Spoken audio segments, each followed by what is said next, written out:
Why, hello there, hello there, hello there, hello there, hello there, and welcome back to the Agostinho Zinga show with your host, Agostinho Zinga, and this is episode number 1065.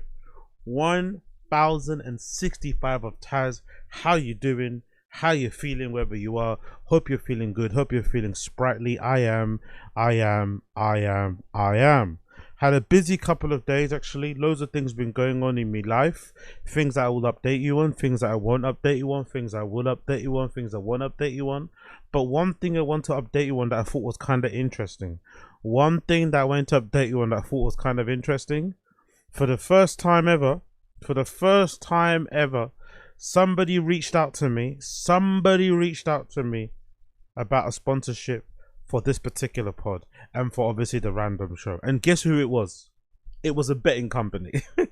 Some betting company reached out to me about sponsoring advertising on this particular platform. We have to work out the details and everything else in between, but it's something I'm mulling over. And if I get the offer that I think I may be getting, or somewhere around that region, I may have to rethink my principles and morals. And I may have to ask forgiveness from all of the content creators and streamers out there who I've criticized in the past for taking such gambling, betting deals, casino deals and stuff. Because damn, man, they know when to come. They know when to appear out of the blue. They know when to come and say something. They know when to come and test you and push you and press your buttons and see, hey, do you really stand on your shit? Are you really about that life? Are you really about that life of having principles, of having morals, of having a code of ethics? You know what I mean? Are you really about that life? Or if I dangle this particular cash amount in front of your face, could you see yourself getting yourself a nice new shiny MacBook, a nice new shiny camera, a nice new fucking DJ controller or something, right? Could you see yourself getting yourself maybe a couple of Rickies, right? A couple of Rico and Geo baskets. Could you see yourself maybe going to Primani, going to the old Primani and getting yourself a pack of new fucking boxers and stuff? Could you see yourself using those funds to get yourself some nice athletic fucking white socks for your running? Could you see yourself getting a nice pair of fucking Hoka running shoes? Maybe a couple of new fucking sweatbands to replace the ones that you're already sweating out? Could you see yourself getting your hair done every flipping week instead of once a month? If we dangle this little bit of money in front of you, will you change and take back all the things that you said about being anti-gambling? Will you take it all back? If we dangle this little casino money in front of you, will it take it all back? Will you reconsider? Oh, my nail's dirty there. I think so. Will you reconsider? And I'm not gonna lie, I am reconsidering. So don't judge me. At least I'm open with my shit. At least I'm open that I'm full of shit. At least I'm open about it. I'm honest of my hypocrisy. At least I'm honest when it comes to my hypocrisy. I do not lie. Well, I do lie, but you know what I mean. At least when I lie, I say I admit when I'm lying. You know, I don't pretend like I'm lying. I don't do the thing that other people do where they say that they're lying, but then they act like they're not lying, and it's not a big deal. No. It's a big deal. I know it's a big deal. I said one thing and done the other, but you know, a nigga need to eat, man. A nigga needs to flip and eat. So let's see what happens if it comes through. You never know. It may not come through. It may just be one of those kind of pipe dream things. It may be one of those things that people do when they send you something and it looks like a scam and it's not really real, right? It could be a whole number of things. So who knows? It might not end up turning into anything, but if it does turn into something, best believe you're going to hear a completely different tune from me when it comes to that sort of argument. I'm going to be a completely different person. I'm going to be talking some absolute madness. I'll be on here talking about Rainbet. You be seeing Rainbet and flipping steak logos on my flipping clips. It's going to be so funny. It's gonna be so funny. Suddenly I'm gonna start saying Republican stuff, right? Suddenly I'm gonna be on here saying loads of flipping crazy Republican stuff or whatever. I'll turn into a weird Tory guy, right? If you're from the UK, you know what I'm talking about. I'll turn into some weird flipping Tory guy. It's gonna be absolute cinema. It's gonna be absolute flipping cinema. But yeah, keep an eye out open for it. I just thought I'd let you guys know, give you a heads up, just in case you notice some differences, some weirdnesses when it comes to me and the way that I do my content. You know, you might see me change my tune on certain things. Don't say too much about it. Don't complain. Don't talk about it. Just, you know, just let me do my thing, man. Let me do my thing. Let me get my little new e-bike. You know what I mean? Let me get my nice little e-bike. You feel me? Like, let me do something. Let me do a little tingy ting. Let me do a little tingy ting. Anyways, apart from that, we got so much to jump into, so much to talk about. So let's not waste any time and let's just get straight into it because there's so much stuff to talk about today. So much stuff to talk about today. First things first. I just saw this on the timeline just now because the interview just dropped today. Big up ASAP Rocky. Big up Jason Lee.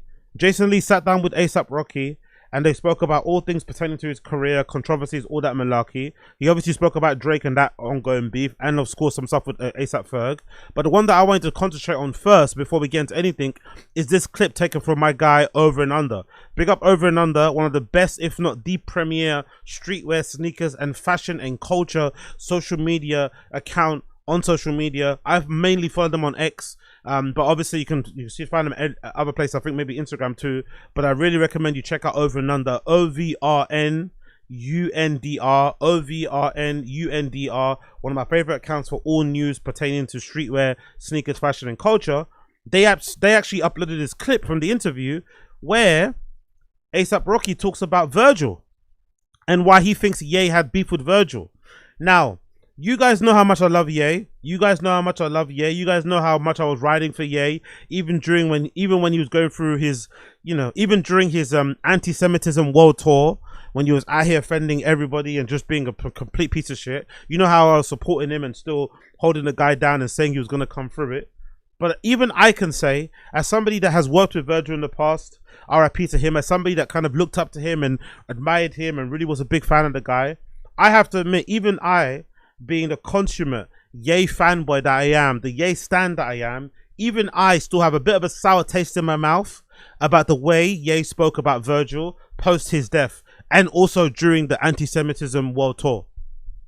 It still bugs me and irks me that he gave an apology publicly to the Jewish community, an apology publicly to various other people, blah, blah, blah, blah. But we haven't really heard him address publicly the things he said on stream when he was with Sneeko, the things he said on stream when he was hanging around Nick Fuentes about fucking Virgil. I know it's probably a sore spot. It's very different for him than it is for us because Ye had an actual personal relationship with Virgil. They were once not even just brothers. They were once not even just friends. They were actually fucking brothers, close fucking colleagues, collaborators, everything else in between. Then obviously the relationship kind of fizzled out. But then when I think Virgil got the Louis Vuitton job in that famous clip where they hugged at the end of the first Louis Vuitton show, you felt they were going to be good again. But obviously towards his end of his death or post his death, you know, Ye came out and said a bunch of stuff that really kind of, you know, for me anyway, didn't sit right with me. I understand kind of why he said it, because if it's true, big up Tremaine Emery of Denim Tears fame, we'll talk about his new collection soon as well. Didn't Tremaine Emery say before, like he revealed, because he was going, when you know, Ye was doing the Adidas World Tour, he was like, you know, attacking everybody, and that was the time that Ye was calling Tremaine from Denim Tears tremendous, and saying that his brand sucked and all this malarkey, right? And if I'm not mistaken, Tremaine revealed that nobody knew this, by the way, unless you were in the industry or part of that little group. We wouldn't have known this, but Tremaine exclusively revealed that Ye wasn't invited to Virgil's private friends and family funeral. So there was that one funeral that we all saw where I think we saw clips. I think Lucas Abat maybe uploaded the pictures or something, right? We saw that one, there was that one public funeral they had where I think it may have been in like a gallery or something, right? But there was another funeral before that that was private for friends and family. And allegedly, according to flipping, what's his face? Tremaine, Ye wasn't invited to that. He was only like, he was able to go to the public one because it was public, but the friends and family, nah. So it seemed like, you know, if that's the case, it seemed like in the run up to Virgil passing away, him and Ye weren't on good terms. I'd go one step further and I'd say it also appears like to me, just before Virgil Abloh passed away from cancer, most likely Ye knew about it. Most likely Ye knew that Virgil had cancer and they were still beefing. Like, I don't know. Again, I'm a Ye fanboy. I'm a Ye stan. I'm not going to go too hard on the guy, but that really kind of irks me. And I really would like for the fans, again, maybe he doesn't owe it to us because we're nobody. We're not in the inner circle. Maybe he has spoken privately to Ye's widow and family and everything else in between. Maybe. But I would love it if Ye would come out and publicly clear up and apologize all the things he said about fucking Virgil. Because that stuff still hurts me to my soul. It really fucking does, because Virgil was a legend. He was a fucking icon, gone way too soon. And I don't think he deserved to be spoken about or treated the way Ye treated him. Simply because Virgil was a bit more like media friendly. I never saw Virgil say anything bad about Ye publicly ever. Privately, maybe it's a different story. I don't believe that either, because Virgil always carried himself a particular way. From the times that I met him and worked with him briefly, at that time I was with Mastered, you know, helping to co-produce and work on the fucking streetwear program, right? I never knew him to be that kind of like chatty patty, gossipy type of a guy. Very reserved, very cool, very chill, very respectful kind of person. And anytime Ye's name was mentioned, like we didn't really know much about their beef until Ye spoke about it. Let's be honest. I don't think I really heard Virgil ever publicly comment on the beef. He may have commented on like how awkward it was that he got the Louis Vuitton job and obviously Ye didn't get it, and the fact that Ye was always known as the Louis Vuitton Don and all this malarkey, but you never heard Virgil talk negatively ever about Ye. So I really would love if he came forward and said something and just like cleared it all up and just let the fans know that, hey, like, I understand I did a madness. I'm sorry. Please forgive me. I think he owes the fans that at least. But anyway, A$AP Rocky sat down with Jason Lee and commented and said, A$AP Rocky says Ye was jealous over Virgil's connections to A$AP Mob. Allegedly, A$AP Rocky says Ye was jealous over Virgil Abloh's connections with A$AP Mob. Let's hear what he has to say here. I'm used to chilling with Virgil and them in Harlem. Like, you know, skateboarding, all that shit. That's what they did. Virgil and them learned to DJ in A$AP Lou house. That's where Ben Trill was invented. He had a DJ collective named Ben Trill. So long story short, right? A$AP and them was heavy with Virgil and them until Kanye deaded that shit when he started seeing like Virgil did my album cover for free, did my tour, creative, all that for free. Like he did he get jealous? Yeah, you my man. But you know, they told me he deaded it. They say he So was he jealous? Or was it just he deaded it?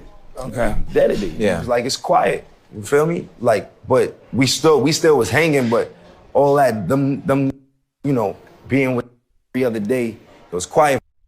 That's kind of sad if true, man. That is really sad if true. That is really sad, but it does make a lot of sense because Virgil was really early on A$AP Mob. He was really early, maybe because at the time he was always in New York. He was DJing a bunch with what's it called, the Bintrill, him, Heron Preston, and fucking what's his fucking name from Elix, right? Matthew Williams. So they were always around, and Matthew Williams is heavy in music as well and really kind of plugged in. So maybe that was a thing. But if you remember early on, like when you look when Virgil changed, when just before Virgil ended Pyrex Vision, when he launched it officially, A$AP Mob were the one featured in that lookbook. That famous lookbook where they're all sitting on a bench. No, someone's sitting, someone's standing, and they're wearing the 23 hoodie. They've got the kilt on. They've got the off-white pop socks. They're wearing the Air Force One mids, and there's like spray paint in the back or something. That if I'm not mistaken, that entire crew of people is A$AP Mob. I'm not sure if A$AP Rocky is in it, but they're all A$AP Mob. I think their faces are covered. It's kind of like Raf Simons inspired. So yeah, Virgil was heavy on them. Then I think he designed that album cover with the flag in it, if I'm not mistaken. That also has the tribute of A$AP Yams on it, where it's got like the A$AP Yams birthmark kind of superimposed on fucking what's his face, A$AP Rocky's face on the cover. So he was really early, and I remember seeing clips of them always hanging around each other, especially Rocky and Ye. So that's really kind of, and I remember also Virgil shouting out Yams a lot, retweeting and sharing a bunch of the stuff like he was saying. Ben plugged into him as well. So it does seem like Rocky is saying is true, because you did see a decrease in the collaborative work.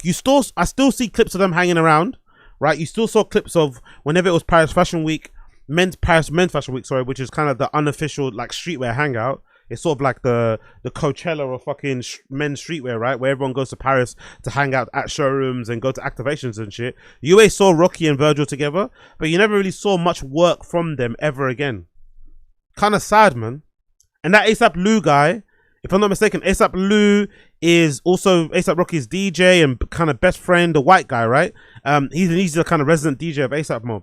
I also remember Virgil and him DJing a bunch of times. Virgil booking him for some of these events. Or them playing together at activations. Or them jumping on together on the sets, you know what I mean? So yeah, it is kind of sad to hear that. But not surprising. Not surprising as well, because if you know anything about Ye, I think Ye is an unapologetically jealous person anyway. I'm not going to lie. I think he uses jealousy in a way to kind of motivate him to do certain things. Motivate him to push. Motivate him to be great. I'm pretty sure. Oh no, he did. So he didn't design this one. I thought he designed the other one with a birthmark. Okay, maybe it's just this one. ASAP, Live Love ASAP. But yeah, he was there at the first show as well. But I'm pretty sure I remember that being a big thing with Ye. Ye's not really shy about. I'm pretty sure there's a clip even of him saying he's not really shy about admitting that he gets jealous about people. So I wouldn't be surprised if that was the case. And at that time too, Virgil was more of Ye's employee. You know, Ye's subordinate. So I'd imagine Virgil also would, you know, adhere to what he said. If he said, yeah, dead that. But obviously as his kind of star was ascending and shit, things kind of changed. But that's really sad.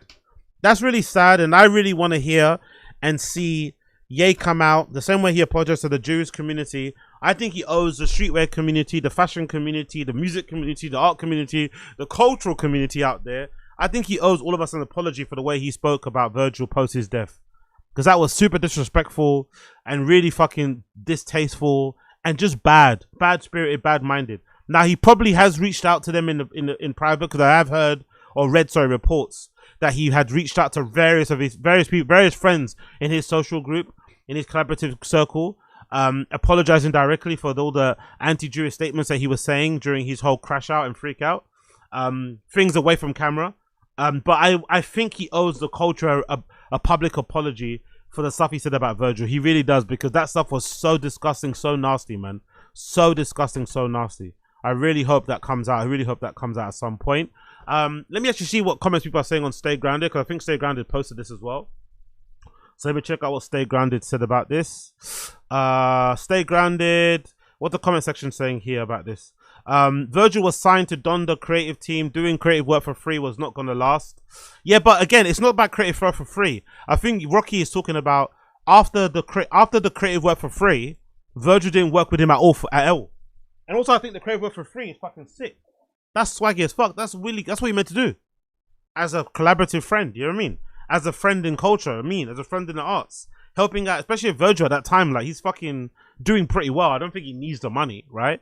Virgil's probably doing pretty well, and you want to get your ideas out there anyway. You don't want to be limited by stuff like budgets and all that malarkey and make it messy. Just get the work out there, blow yourself up, and then boom, suddenly things change and you become like a big star now. Do you know what I mean? I don't necessarily think that's a bad thing. I think Virgil must have, knowing his personality and reading how people had experience with him personally, it wouldn't surprise me if Virgil done a bunch of things for free. It wouldn't surprise me if Virgil done like, he was really big on, he would reach out to people directly. Like, he was a big person online, loads of clout, loads of followers, but he'd respond, he'd reply. He fucking followed me back on social media, for fuck's sake, right? He followed me back on social media, and I'm a nobody, right? At that time, I was a fucking nobody. I wasn't really doing the content thing as heavy as I am now, but I worked with him directly when I was doing the master stuff, and he followed me back on social media, and I still wasn't posting anything on there. So, do you know what I mean? So, like, I wouldn't be surprised if he did a lot of stuff just for the love of the game. Another person here says, the fuck does deaded mean? Obviously it means killed it. Come on, man. You know what he's talking about.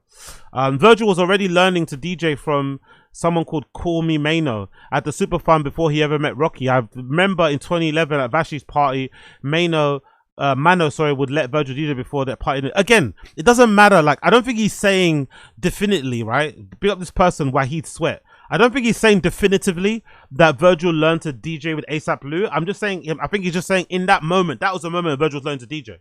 Virgil, if you remember, if you're part of the culture, you would have seen him learn to DJ in real time. He was really shit in the beginning. He was really fucking shit. Then he got better as time went on, until obviously before he passed away. You know, he couldn't really, you know what I mean. But he was really terrible at the beginning. You saw it. The whole crew. Him. I think the best person in Bin Trill DJ was probably Heron Preston, because Heron Preston used to actually DJ. Like back in the day, right? He used to actually DJ. He's got records and stuff. He knows how to play vinyl. He could actually mix. Like he's actually a pretty decent DJ, right? I think he's got some mixes on fucking Lot Radio from like back in the day, even if I'm not mistaken. So Heron Preston's always been the better DJ. Virgil was never that great in the beginning, but he learned as he went on. So I think that's what Rocky's talking about. Like in that particular time, he was learning, and obviously ASAP Lou was helping him out. I don't think he's saying, "Oh, Lou is the one that taught him how to DJ." No, in that time period, motherfucker. People are so pedantic, innit? Like picking up this. Oh, you didn't learn actually 2011. You know what he means. Why would you let your boy do all that shit for free though? Because it's his boy, and they were starting out at that particular time. Virgil wasn't a creative force that he is now, or that he's remembered as now. At that time, Virgil was still getting his name out there, putting like, if anything, it worked out for the best. Let's be honest, it worked out for the best. You should not always. And I think you know what's happened here.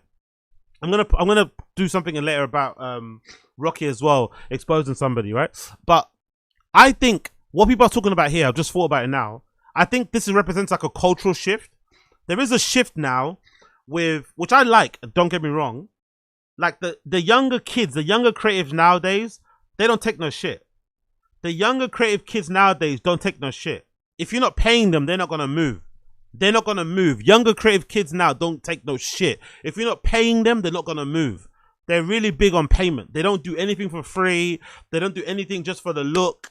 You know what I mean? They don't do anything for exposure. They don't play about that shit. But I also think there's a fine balance. There's a way to do free stuff to get your name out there in the beginning. That doesn't necessarily mean you're getting exploited. Doesn't necessarily mean you're getting taken advantage of. Doesn't necessarily mean you're getting finessed. It's a way to kind of build your name, to kind of build a relationship that will kind of pay dividends later on down the line. And if we're honest, what Virgil did by working for free for ASAP Rocky and designing all the Live Love ASAP stuff paid off in the end. It paid off in the end, because now he's remembered as a fucking legend. That stuff led to, in my opinion, those were the building blocks that inevitably led to him getting a Louis Vuitton job. All those projects, all those fucking flyers, all those t-shirts he did for fucking raves, all of the fucking random collaborations, all of the stuff he did for fucking Yeezy, all the unnamed stuff he did for Giuseppe Zanotti back in the day, with Virgil interning in Milan, all the leather sweatpants, all that shit contributed to eventually getting that Louis Vuitton job. So I know the whole conversation around free work is a bit weird in the creative scene nowadays, but there is a space for it. You can work for free and get what you want as well. There is a space that you can do it. You just have to know how to do it correctly. Kanye, what's it? Kanye really a hater? Yeah, for sure. I think so anyway. I think he would admit and say he is, to be fair. It sounds like he was trying to get Virgil paid though. I don't think so. I think he also wanted to make sure that he was, you know, they didn't over rely on him. Do you know what I mean? He wanted to be the main guy, to be honest, which is, you know, to be fair, it lasted longer than it probably should if you think about it. It probably lasted long than it probably should. You know, it lasted longer than it probably should. Because they're two creative powerhouses, two creative forces working together. At one point, Virgil was Ye's creative director / assistant in a way, right? That was never going to last too long. You know what I mean? They're just too big of entities of creative force, power, profiles. You know what I mean? It lasted as long as it probably should. It probably was always meant to, as heartbreaking as it is for me as a fan on the outside looking in, it was always probably meant to end in that way. It just was. It was never going to end any other way. Do you know what I mean? I don't know, bro. See how I speak to Virgil now. True, just in terms of his video, the time Virgil was coming up, it sounds like Kanye recognized the ability and wanted him to get paid. I don't think it's about wanting him to get paid. I just think, yeah, he wanted to be the guy. He wanted to be the only guy that's relied upon, the main guy. Bro, look up the Don C story and watch The Throne. When he first was infamous, John stole straps. He hated that Don gave one before him, so you got to think. Really? Bro, look up the Don C story in the Watch the Throne era. When he first made the infamous Just Don strapbacks, he hated that Don gave Jay-Z one before. So you got to think, my guy, he don't want anybody around him leaving him. Exactly, yeah, true. Just to outshine him. To be fair, there is that saying, right? Never outshine the master, right? That saying is true for a reason. that saying about don't outshine the master is true, because it does lead to these sort of things. You kind of have to play a position. I think for the most part, Virgil did do it very well.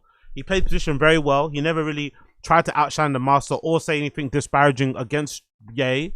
But I'd assume him being a little bit more personable, easier to work with, maybe more of a funner time, you know, because at that time you'd imagine Ye was probably, you know, although he used to making some of his best work, personality, socially wise, maybe not the funnest guy to hang around with at that particular time. I can understand why, you know, Ye would maybe get a bit jealous that these younger kids are resonating or gravitating to Virgil more than gravitating to him. Nigga so fucking cap. Virgil started DJing because his Mexican barber would cut his hair and also DJing about. Okay, whatever, man. Again, the particularities, like, he's not saying he learned specifically from Lou. He's saying in that era he learned to fucking hell, people, man. He didn't learn to DJ. Then gang, his law is beyond y'all knowing. He should have asked why he dissed being Trill, as he should. Oh yeah, true. I'd actually love to hear that, by the way. I'd love to hear an update on that, like how Rocky feels now about the whole Hood by Air stuff, because I thought that was kind of dumb and really kind of short-sighted. At the time when Rocky was coming up, he was wearing a lot of Hood by Air, and I think at that time Hood by Air was obviously popping, and he thought that he deserved to get, was it shares or something, or he wasn't happy just getting like free stuff. He wanted more, and obviously Shane Oliver wasn't okay with that, and then Rocky stopped wearing Hood by Air and kind of, I think maybe dissed him as well. But I think it was a bit short-sighted. It's like, brother, just support the brand, isn't it? Like, they're giving you free stuff, they're inviting you to shows, you walked the runway for some time. I don't know what's wrong with that, but you know, I guess it is what it is. And that one says, as he should. Virgil did what he could for free. When it goes to the boss's era, party done. Or when it gets to the boss's era, party done. Why would you let him work? Again, this I think is a cultural shift. We're saying the shift in eras. The creatives nowadays do not work for free, man. They don't like it.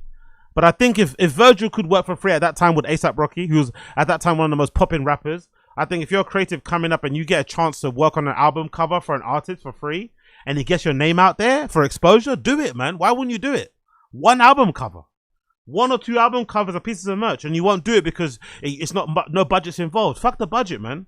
Fuck the budget and get the fucking exposure. Honestly, I don't get kids nowadays. I mean, he was rocking Pyrex brand before anybody. Blah blah blah blah. RCB gallery era shit. What else is happening here? I hate when rappers do interviews just blabbering dumb shit. He stopped ASAP getting free business and locked in Virgil for the life of Pablo. Makes sense. Damn, so ASAP really pussy.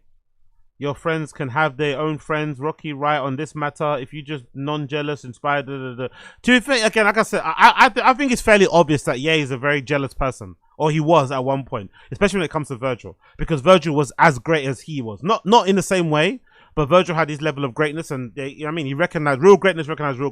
He just couldn't handle it towards the end, which is understandable. But let's not make it too complicated. What's the other slides? You see some pictures here of them together, some stuff they worked on, and of course, there's not pictures of the Pyrex thing, but yeah, they worked on the Pyrex thing too. They worked on the Pirates, if I'm not mistaken. They worked on the Pirates thing too. But yeah, big up Blood Clot ASAP Rocky. Big up Ye. Big up Virgil. Hopefully we hear from Ye at some point clarifying exactly what went on and making some apologies publicly about the stuff he said about Virgil, because I didn't like it, man. I didn't like it, and I still don't fucking like it. I didn't like it, and I still don't fucking like it. I swear on my life. I swear on me fucking life. Alright, next on the list here. Let's talk a little bit about where's the thing about Drake? Yeah, let's do the one. Let's do the Drake thing. So let's do Drake. ASAP Rocky talks about Drake. ASAP Rocky speaks on Drake's ICEMAN diss and smear campaigns, right? So I kind of agree. I agree with Rocky. Rocky says something about he wants to fight Drake bare knuckle. And you know what's funny? There's a clip going around of DJ Academics not knowing what bare knuckle means and thinking bare knuckle means, like, I don't know, a style of fighting. It kind of goes to show you just how indoors Academics is. He's never outside. He's really kind of, he's a real Revenge of the Nerds type of guy, man. I love Academics, but that, let me see if I can find it. Academics was like, what does bare knuckle mean? Like, let's see if I can find it. He doesn't know what bare knuckle means. Let's see, bare knuckle. So I could type in bare knuckle, maybe it will come up.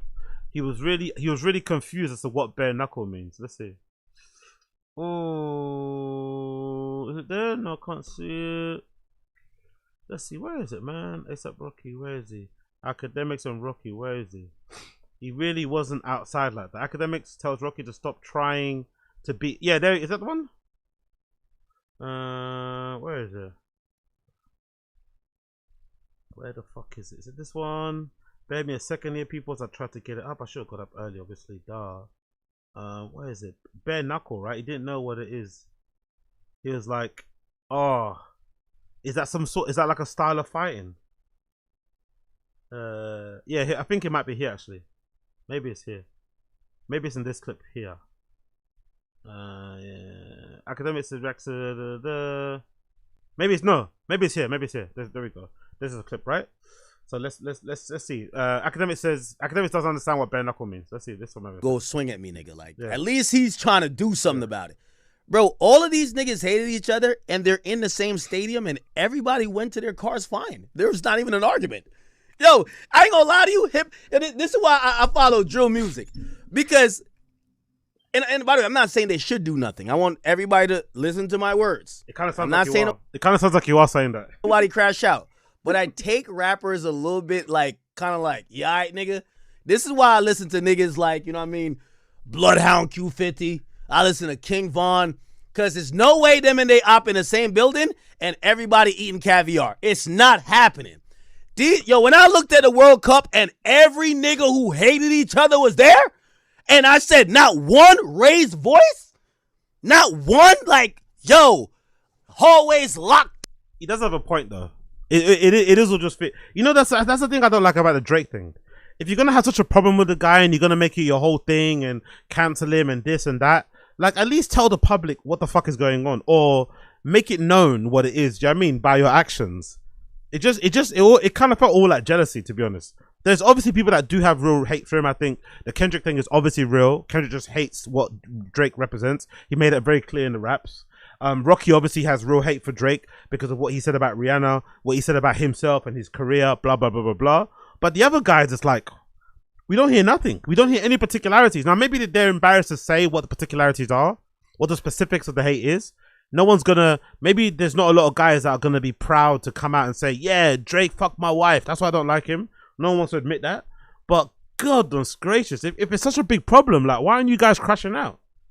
If he's that big of an issue, if he's that conniving, if he's that slimy, if he's that snaky, why isn't he getting slapped? That's what I want to know. Down, not one? Yo, this is crazy. Oh, all right, y'all playing around. Y'all play. No, granted, I want to let y'all know, I'm not encouraging this. But when 50 had problems with nigga and he showed up to the BET Awards, nigga, it was static. Like, 50 dropped the mic and walked through the crowd. What's poppin'? What's good? When I hear niggas talking about boxing, it's like me saying I'm a boxer, little baby. Y'all know it ain't gonna happen, bro. It's not gonna happen. We gotta keep it a bean. So, like, that's what. So, Ak admitting that he's just trolling little baby when it comes to fighting. He doesn't really want to fight, he just trolls. To be fair, I quite like this about academics. I quite like the fact that academics is really annoying, but never goes outside and avoids any kind of like face-to-face personal conflict and shit. I quite like it. Because he's specifically made for social media. He knows exactly what he's doing. I'm going to press your buttons. I'm going to say some dumb shit online. I'm going to get you riled up, but you're never going to see me in person. You're never going to be able to put pressure on me in real life. Because when he does get put pressure on, when people do step to him in real life, he does fold. I love academics, you know, I'm a big fan of him, but he does fold in real life. We heard about a story about him going to the Kendrick concert, and what's his name? Is it Day 3? Day 3 stepped to him in the VIP box. Academics had a VIP suite somewhere, like, and Day 3 came through and put it on him. And academics wanted nothing, no parts of it whatsoever. So he really is a consummate, like, keyboard warrior in a way. But I do like that about him. Like, it really does push your butt. Like, he really made Little Baby. You know what I mean? He's really affected Little Baby's career in a very negative way, or through just like talking into a webcam. It's kind of admirable in a way. But I don't think these niggas hate each other like that. That's what I was saying to, what's the nigga name? Dave Free. Dave Free came with like 10 Crips and like a bunch of buff security. And I'm like, yo, bro, after he admits that, yo, his problem is with Drake, I'm like, why y'all act like you don't know where Drake is at? It's like that. Yo, they came to me like, yo, we can't find Drake, so we found you, nigga. I'm like, bro, you know where Drake is at, nigga. Go set it off if you think you like that. No, they not like that. I'm sorry. I gotta keep it a bean. How come everybody got these problems and we haven't heard an argument? Bro, think about it. What's the Everybody's like that, nigga. I pull up the Kendrick show. Kendrick's team talking to me all tight. I'm telling them like, nigga, didn't you say Drake your op? Nigga, he roll like y'all roll. Go holler at him. Nah, we don't want to holler at him. We want to holler at you. Wait, what? To be fair, they don't see Drake, to be fair. Let's be honest. I don't like that defense. I don't like the defense of like, oh, why you stepping to me for? Step to the other. No. You said stuff too, they're gonna step to you. But anyway, the bare knuckle comment isn't there. I can't find it, but let's just go back to what Rocky said. Let's see what Rocky said. I want to hear what Rocky said. So Rocky makes a comment here about Drake's Iceman diss and smear campaigns. Everybody done moved on with their lives and like, motherfuckers is still strung up on that shit. Like, it's just bugged out to me, you know what I'm saying? And the weird internet antics and the smear campaigns and all that, we see right through that shit. Like, that's why I just be like, oh, I ain't responding to that. That's fair. Like, that shit come and go. You know what I'm saying? So when he dropped Iceman and he said, your girl didn't post your album. That's stupid. But then you still went to number one. Wait. We have to celebrate. Wait, let me say this. Okay. This is the problem, though. If she would have posted my album, everybody would have been like, you only went number one because your girl posted, She not on my fucking album. Like, you know what I'm saying?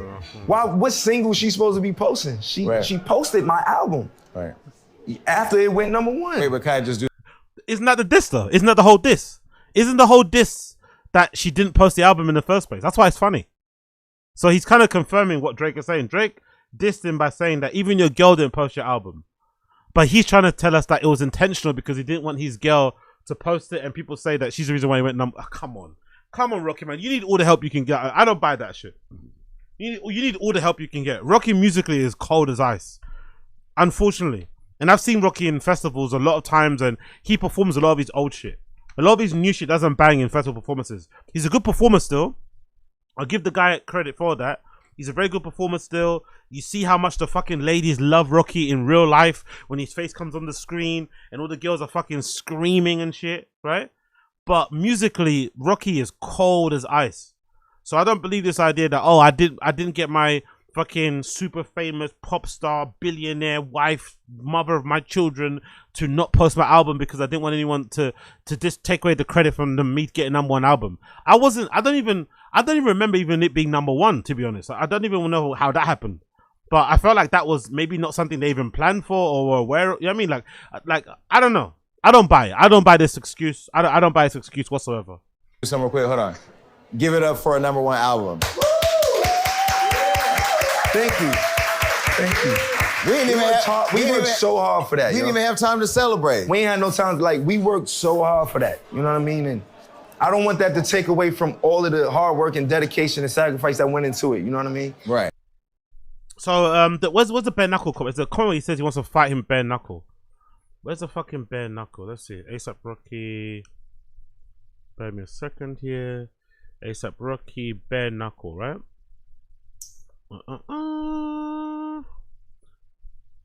Bare knuckle. See if I can find it. Knuckle like that, right? And yeah. Boom, boom, boom.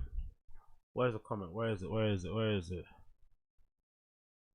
the bare knuckle comment? Come on, there you go. Would you fight Drake? Bare knuckle like the Irish. You took everybody. So I don't here, let me play it one more time. Boxing match. Would you fight Drake? Bare knuckle like the Irish. I don't mind that. I think he has every right to say this about Drake because Drake has been on his head top. Drake has been kicking his back in for time. Him and Rihanna, right? Drake has been dissing him and Rihanna like all the time, right? Kicking him back in consecutively. Now I'm not too sure on what the story is. I don't know who to believe because there's a couple narratives out there, right? I don't know what to believe. There's a narrative out there that exists that says Rocky allegedly stole, quote unquote, Rihanna from Drake. Drake has always been in love with Rihanna. Rihanna, I think, had a person in between them. If I'm not mistaken, I think that was that Middle Eastern guy, the Saudi guy or whatever, right? The Middle Eastern guy, the billionaire dude, right? The prince. If I'm not mistaken, the timeline goes like Drake, the prince, and then Rocky. But in that whole time, her and Rocky were still friends. So some people say that ASAP Rocky stole Rihanna from Drake. Drake was in love with her. That was his girl. He thought he was going to start a family with her. And then Rocky comes along. Fucking Problem video comes along. And the rest is fucking history, right? There's another narrative that is out there that says the reason why he always kind of goes at them is because Rihanna has said stuff about him in the private or behind the scenes, because it's actually Drake is the one that turned Rihanna down. Rihanna wanted to settle down with Drake, but allegedly Drake chose the bros. He chose being a bachelor. He chose doing his own thing over being with Rihanna. And he's the one that didn't want to start a family with her or settle down. There's also another narrative that says that Rihanna broke up with Drake because at the time that they were together, that's when Drake got that girl pregnant that led to the fucking Adonis birth. The Canadian girl with a super huge bum. Either way, I don't personally think the beef has anything to do with Drake being jealous that Rocky's got Rihanna. I don't think so. I'm not gonna lie. Maybe it's my Drake fandom coming out here, but I really don't think that Drake has a problem with Rocky because Rocky's with Rihanna. I think it doesn't help, but I think the reason why they have beef is mostly to do with Drake and Rihanna's relationship ending on bad terms. Not because he wants to be with her. It just ended on bad terms. It wasn't an amicable split. They ended, you know what I mean? A bit, things were a bit tense. Rocky's then his guy. He gets with her. You know what I mean? And it's a bit awkward. I think that's what it is. I think he's mostly taking out his frustration of not, because I think he even mentioned in one of the bars, right? That he still loves, like he doesn't go as hard as he should on Rihanna because he really loves and appreciates one of her best friends or cousin, the black girl that she was always hanging around with. Like they're really good friends. I'm not too fucking sure. I'm really not too fucking sure on what the deal is. But either way, I think Rocky has every right to say he wants to fight Drake. He has every right, because Drake has been saying some disrespectful shit. He has every right to be like, I want to fucking kick that guy's back in. Fuck Drake. I want to fight him bare knuckle. He has every right to do so. And I think Drake actually owes Rocky a fair one. I'm not going to lie. As much as I love Drake, I think Drake owes Rocky a fair one. I think he owes Rocky a fucking fair one for the stuff he said about him. And, no one listens to your music. You're just out here doing style shit. No one checks for your albums, blah, blah, blah, blah. Like, he's got every right to... I think Drake owes Rocky a fair one. I think he really does owe him a fair one. And, say what you want about Rocky's fashion and lack of music being good and shit. We know Rocky to be a fighter. Like, we know Rocky to fight. Like, he can actually fight. From the time he come into the scene, ASAP Mob, getting clowned upon for wearing skinny jeans or being into high fashion, we've known of Rocky for being somebody that can actually fight. You know what I mean? That infamous story of him slipping on semen and shit. Like, we know Rocky can actually, you know what I mean? We don't know much about Drake's hands. We see him hit pads and stuff. But, I think that would be an interesting fight to see nonetheless. I think that would be an interesting fight to see none the freaking less. Big up Rocky. Big up Rocky. Big up Rocky. Big up Rocky. There's another clip too from this interview that I want to talk about that is concerning ASAP FERG that I thought was really interesting. Where is it? There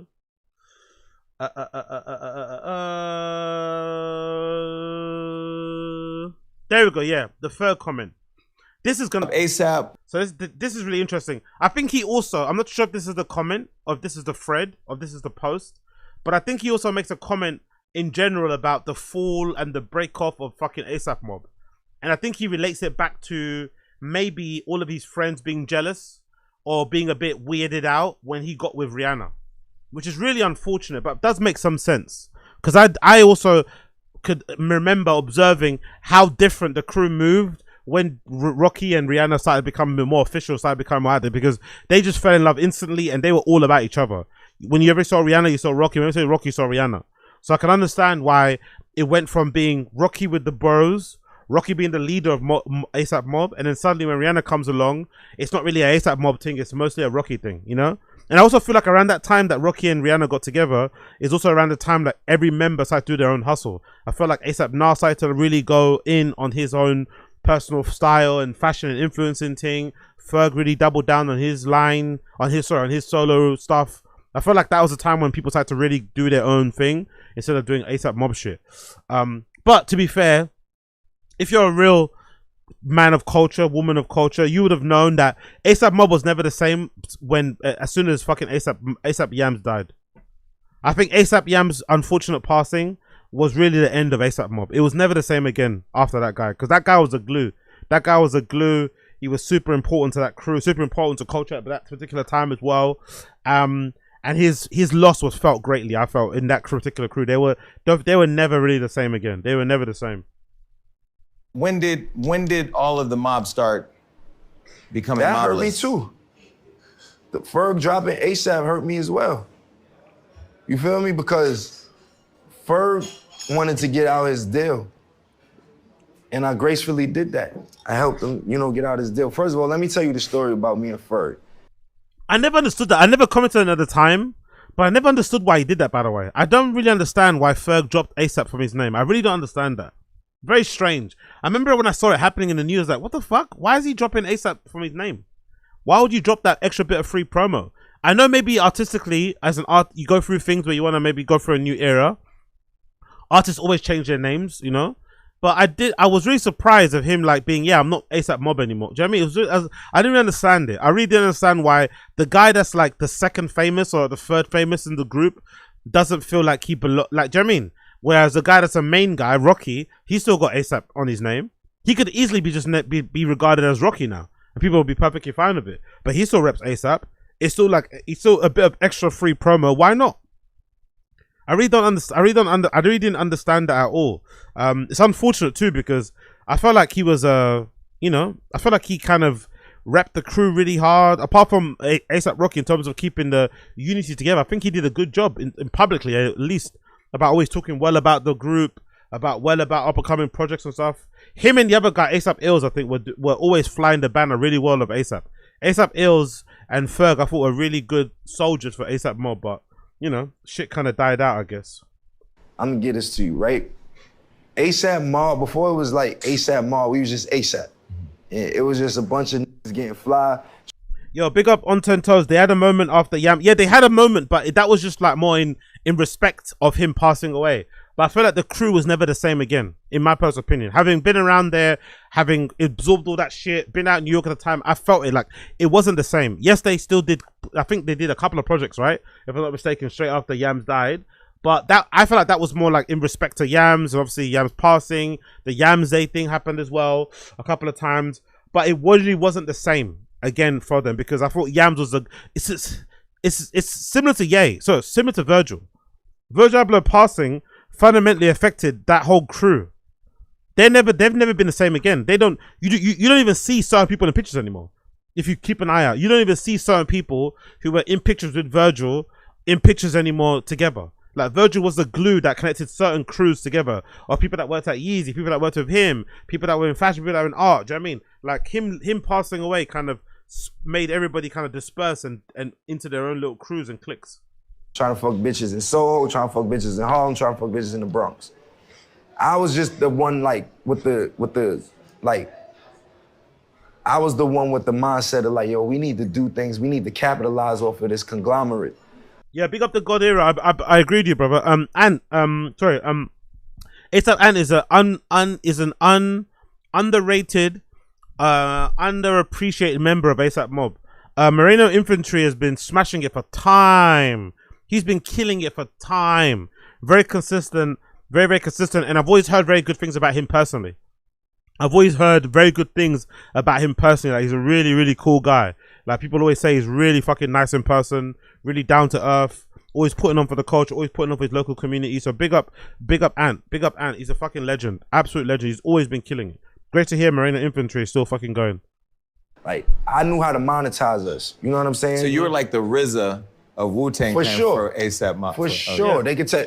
I had us doing photo shoots, modeling, all this other stuff. Everybody come together, chip in your $50 for this or whatever, $20, however much, if you want your photos taken. Like, we was young, but I had the plan and, It just seemed like. He was ASAP Mob's Tyler the Creator, right? He was what Tyler the Creator was to Odd Future.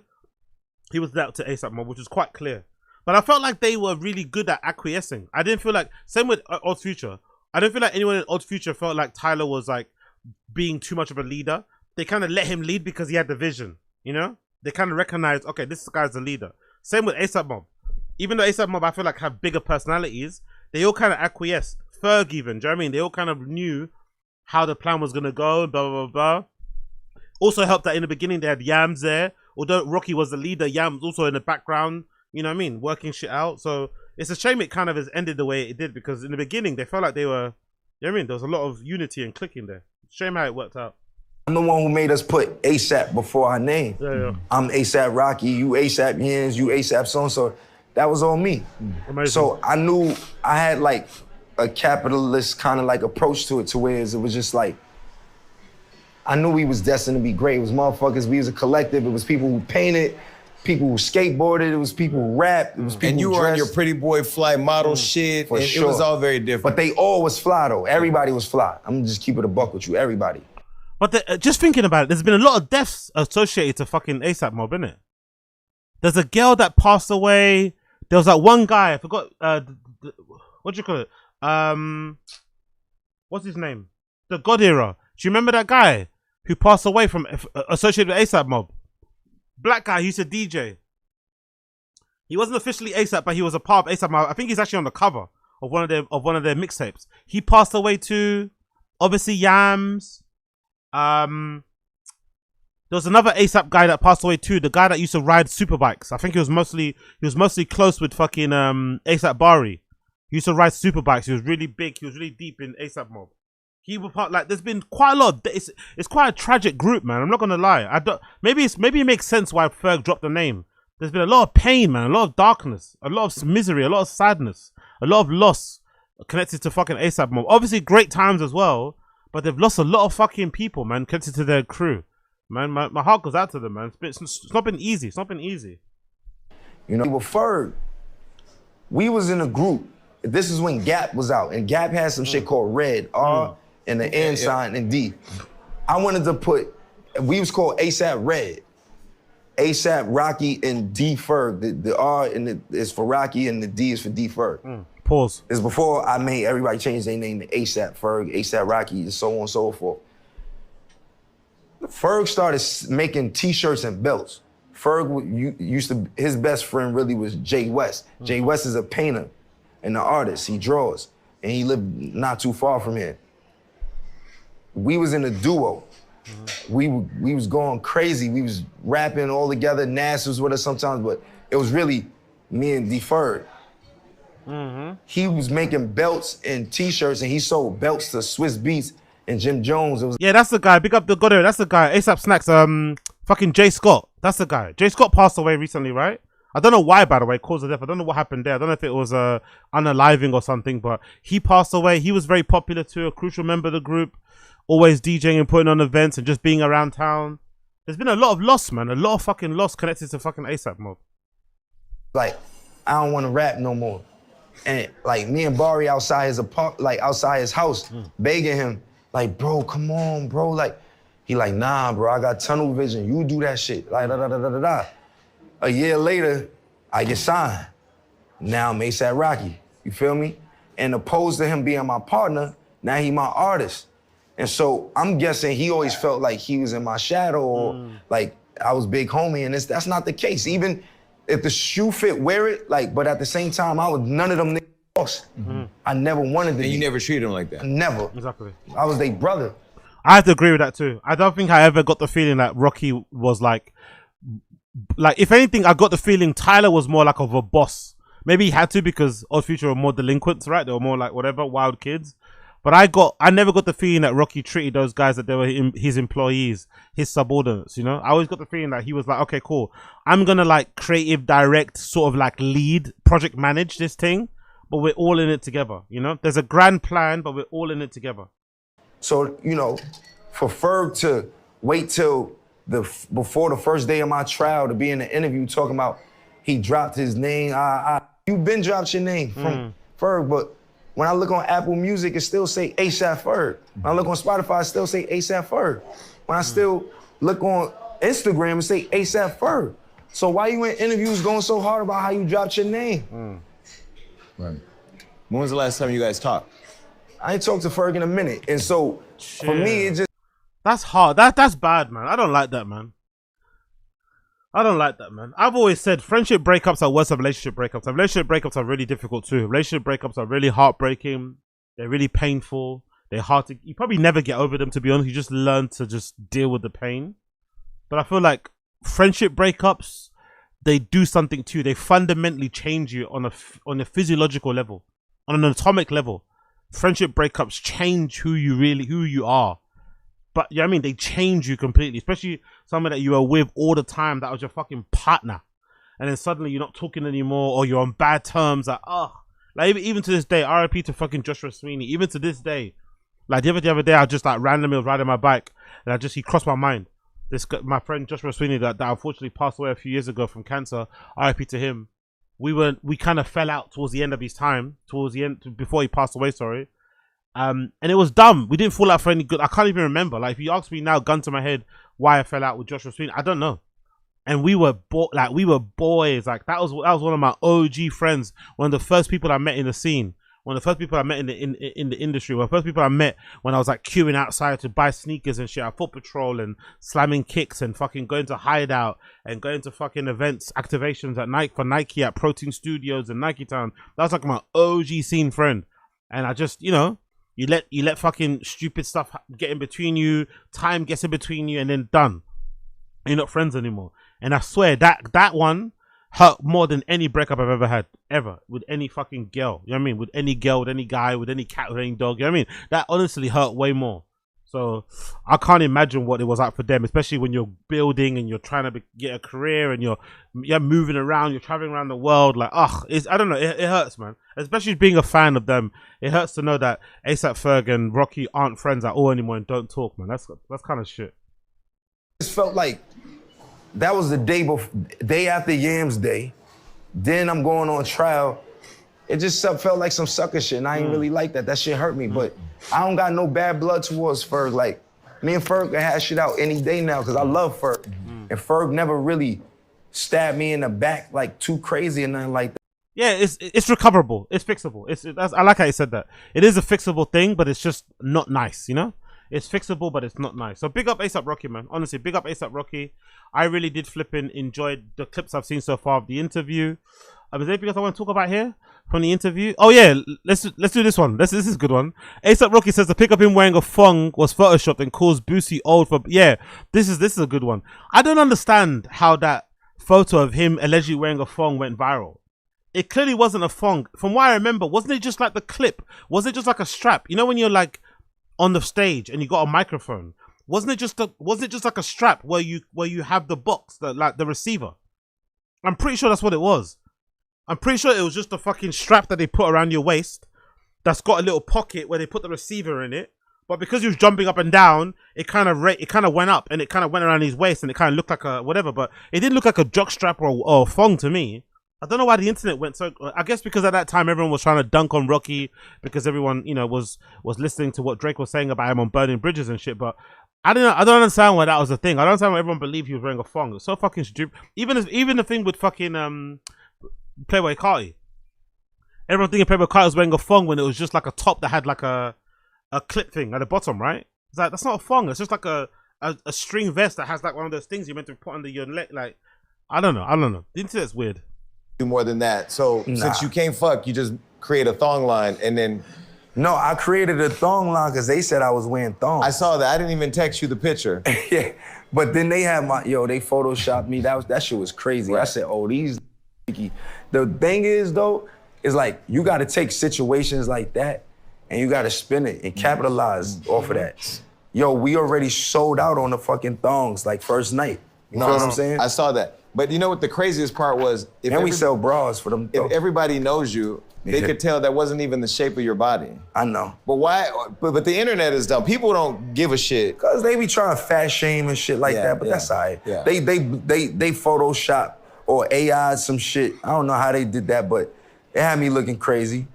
I was like, damn, that looked crazy. When I first saw it, I was laughing though. My man Haji sent it to me. I could show you the text, just so you know I ain't bullshitting. We sent it with, I don't even got my phone now, I look like a liar. Give me my phone, by the way. They sent it, we was crying. I can't lie, yo, Jason, there's certain things that happen on the internet, even to me, that if it didn't happen to me, I'd be laughing. You wouldn't believe it? Nah, I'd be laughing. Like that performance he did with Chanel. That performance at the Chanel thing was fucking horrible. Like post Drake album dropping, that performance that he did where he was jumping around at some like Chanel private event was horrible, horrendous. So I'm sure he's aware of it, like how it comes across. You know what I mean? Like Drake drops a sick album, everyone's listening to it, and then he's kind of taking a piss out of your music not being great. You're not obviously having the greatest time musically, and then a clip goes viral of you doing this like private gig, this corporate gig, and it just sounds terrible. It looks and sounds terrible. I'm sure he's aware of it. He seems like a very self-aware person. So I can't get mad when the joke is on me. The niggas who take themselves too serious, man, you gonna crash out. You gonna really. The internet not a serious place. But that's why I love you didn't play into it, because Boosie was having a good time with it. Cause Boosie, he older, so he really think that is what it is. You know what I'm saying? Like Boosie bugged out for that. Boosie's a boomer, exactly. Boosie's a boomer, so you know he really believed when he saw him wearing a thong. He thought Rocky was out here putting dildos up his ass. Yeah, for sure. You know what I'm saying? I see shit on the internet. Big up Boosie, man. Big up Boosie. Boosie saw that and really thought it was what it was. Big up Blood Clot Boosie. I think that's it, right? When it comes to the clips I wanted to talk about from the interview.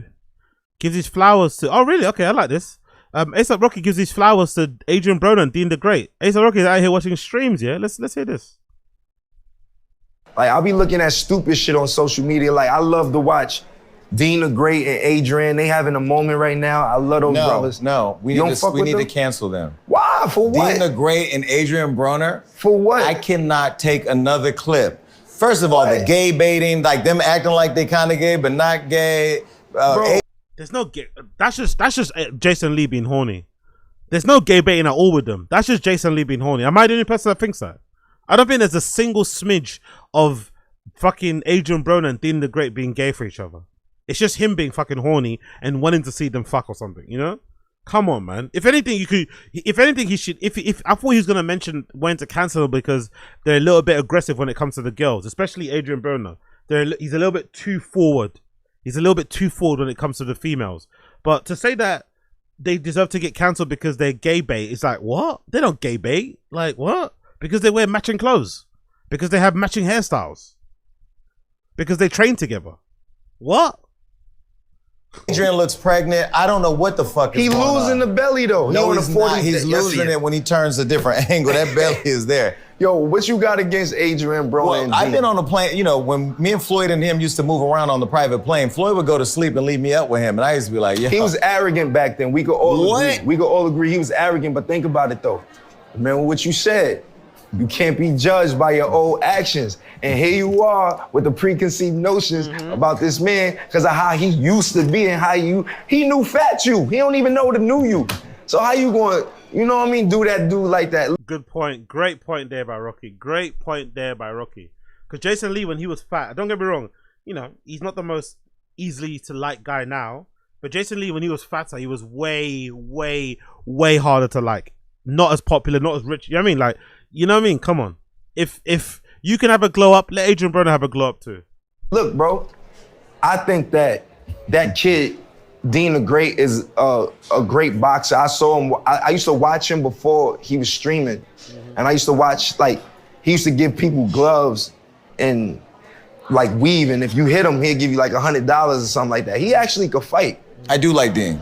I like Dean, and I like how they got this loyalty thing going. I do think that, like, when Adrian would get drunk, the demons would come out, and sometimes he would, you know, disrespect his brother, but they would hash that out. And that's actually a good point. I do like seeing that too, by the way. I do like seeing them crash out on each other, but then always kind of like keep it respectful and then kind of mend it the next day. I quite like that being a thing that men could. It's to be fair, it is more of a thing with men. I don't think women have that. I think when women cross each other, it's usually just like death. You know what I mean? When women cross each other, it's like you're dead to me. But I feel like men have an ability to like call each other out, or even if we cross each other, we can make amends and we can be good again. Maybe might not be good as it once was, but we can still be cordial. And I feel like it's great to see like brothers. I think Dean the Great and Adrian Broner are approaching that level. Be like that, you know, like, hey, you said something I didn't like at that time. Let's hash it out, and then they're kind of over it and keep it moving. I really like that. I think he's got a good point. Rocky's really plugged in. I just applaud them, and I applaud Dean for putting on for him and his mans like that. But see, for me, because Floyd's my brother, and then we'd be on the plane and we'd be around, and Floyd would put everybody in position to get money. And I felt like Adrian had that jealousy bug. You know how you got that one friend who... He probably did. You know, and it was like that gets... But back then it's understandable too, let's be fair. Back then it's understandable too. Floyd was fucking balling on another level back then too. Floyd was balling on another level. Like, it's obviously cost him greatly because now there's rumors out here that Floyd might be bankrupt and stuff. But Floyd back then, in that era, where he was hanging, where he was, you know, where Broner was part of the money team and shit, Floyd was balling on a level that was inhumane, you know? So I can understand why Adrian was looking at him a little bit like, you know what I mean? With the fucking evil, jealous eye a little bit. So it was sort of like, you know, like, probably like Relly. Yeah. That man ended up in a fucking Kendrick bar. Like, he ended up on the cover. Don't you like the transitions of this interview? I love it. I knew what this was gonna be. Did what you think? You know, I know what I signed up for. Listen, it's lit. Yeah. Nothing is off the table. We can talk about it all. If I don't want to talk about it, I'm gonna say I don't want to talk about it. So Relly tried to put you in prison. But yeah. There we have it. There we have it. Big up to Rocky. Really decent interview. Really enjoyed it. I haven't watched the full thing, but big up to him. Last thing I want to mention is this. The last thing I want to mention is this. Where is it? Let me see that thing. There's a thing about Rocky getting into something with a person who contacted him to work on something. Do I have that? ASAP Rocky. What's the Rocky here? Do I have that here?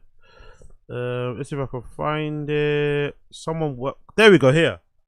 Jesus fucking Christ. ASAP Rocky backed out of working with a logo designer after the designer publicly shared his private DM asking for logo revisions. Why would you share this DM? So this person called Alan Peters shared a DM with Rocky, official DM, you see it there, his whole name, verified, follows partner policies, edible creative marketplace, verified tick and everything, where Rocky says, super cordial by the way, very polite in the DMs. Not what up nigga. Good morning Alan. How much do you charge for brand logo revisions? Assuming you'd be willing to do so, I would be honored. Love your work. God bless. What a nice, respectable, beautiful message. Why would you post that on your social media? I have no words. Like, why are you this, like, and if I'm not mistaken, this Alan P, you know what makes it fucking weird? You know what makes it weirder? You know what makes it fucking weirder? You know what makes it fucking weirder? This Alan Peters person, allegedly, I remember somebody said in the comments, if it's true, allegedly this Alan Peters person is quite lit themselves. This is not like some up and coming kid. This is like a person with like a lot of followers. So it's like, why are you so fanned out? Why are you not acting like you've been here before? Like, what is wrong with you? Why would you just fuck up an opportunity like this just to kind of clout chase and put, like, look at this. Look. Alan Peters. 1 million followers. I don't know if he bought them all. I'm not too sure if this guy bought all these followers, but this Alan Peters guy, 1 million followers on Instagram, partner at Peter Designs Co., specialist in logo, brand design, and best-selling author of Logos That Last. This guy. 3 major brands. Let's fix 3 major brand logos. The first one is Disney. Fix the Disney Plus logo. All right, the first time I saw this logo, I immediately thought to myself, there's already a plus in the D. Why have it twice? So let's get rid of that. Let's get rid of that. And let's make the plus stand out a little bit more. There we go. And just like that, you got a brand mark. Instead of having the whole word with a shooting star and all this nonsense going on over here, you can have just this. It's unique and ownable. This is my idea for Disney Plus.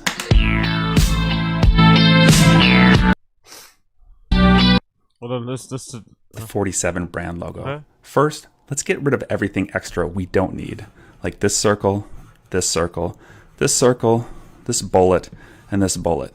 Now, let's make the font a little bit bigger now that we have more space.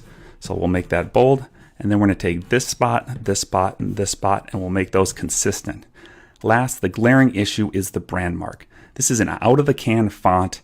It's not special, and it's not balanced. So let's fix that. Did you know that a 4 and a 7 contain the exact same geometry? Oh, wow. That's so cool. That's kind of neat. And here's what happens when you put them overlapped. This new brand mark we've created is simple, memorable, and unique. It's balanced, and this is the best part. If you rotate it 180 degrees, It's still the same. it looks exactly the same. It's an ambigram. That's so fucking cool. That is so fucking cool. And the last one? For Kind, right? Snacks unveiled a brand new logo. Not 3, 2, 1. That's hilarious. That's the new logo. Was a better solution. They have more saturated colors. It's more legible. However, there's still no brand mark and adds no meaning. So, can we fix it?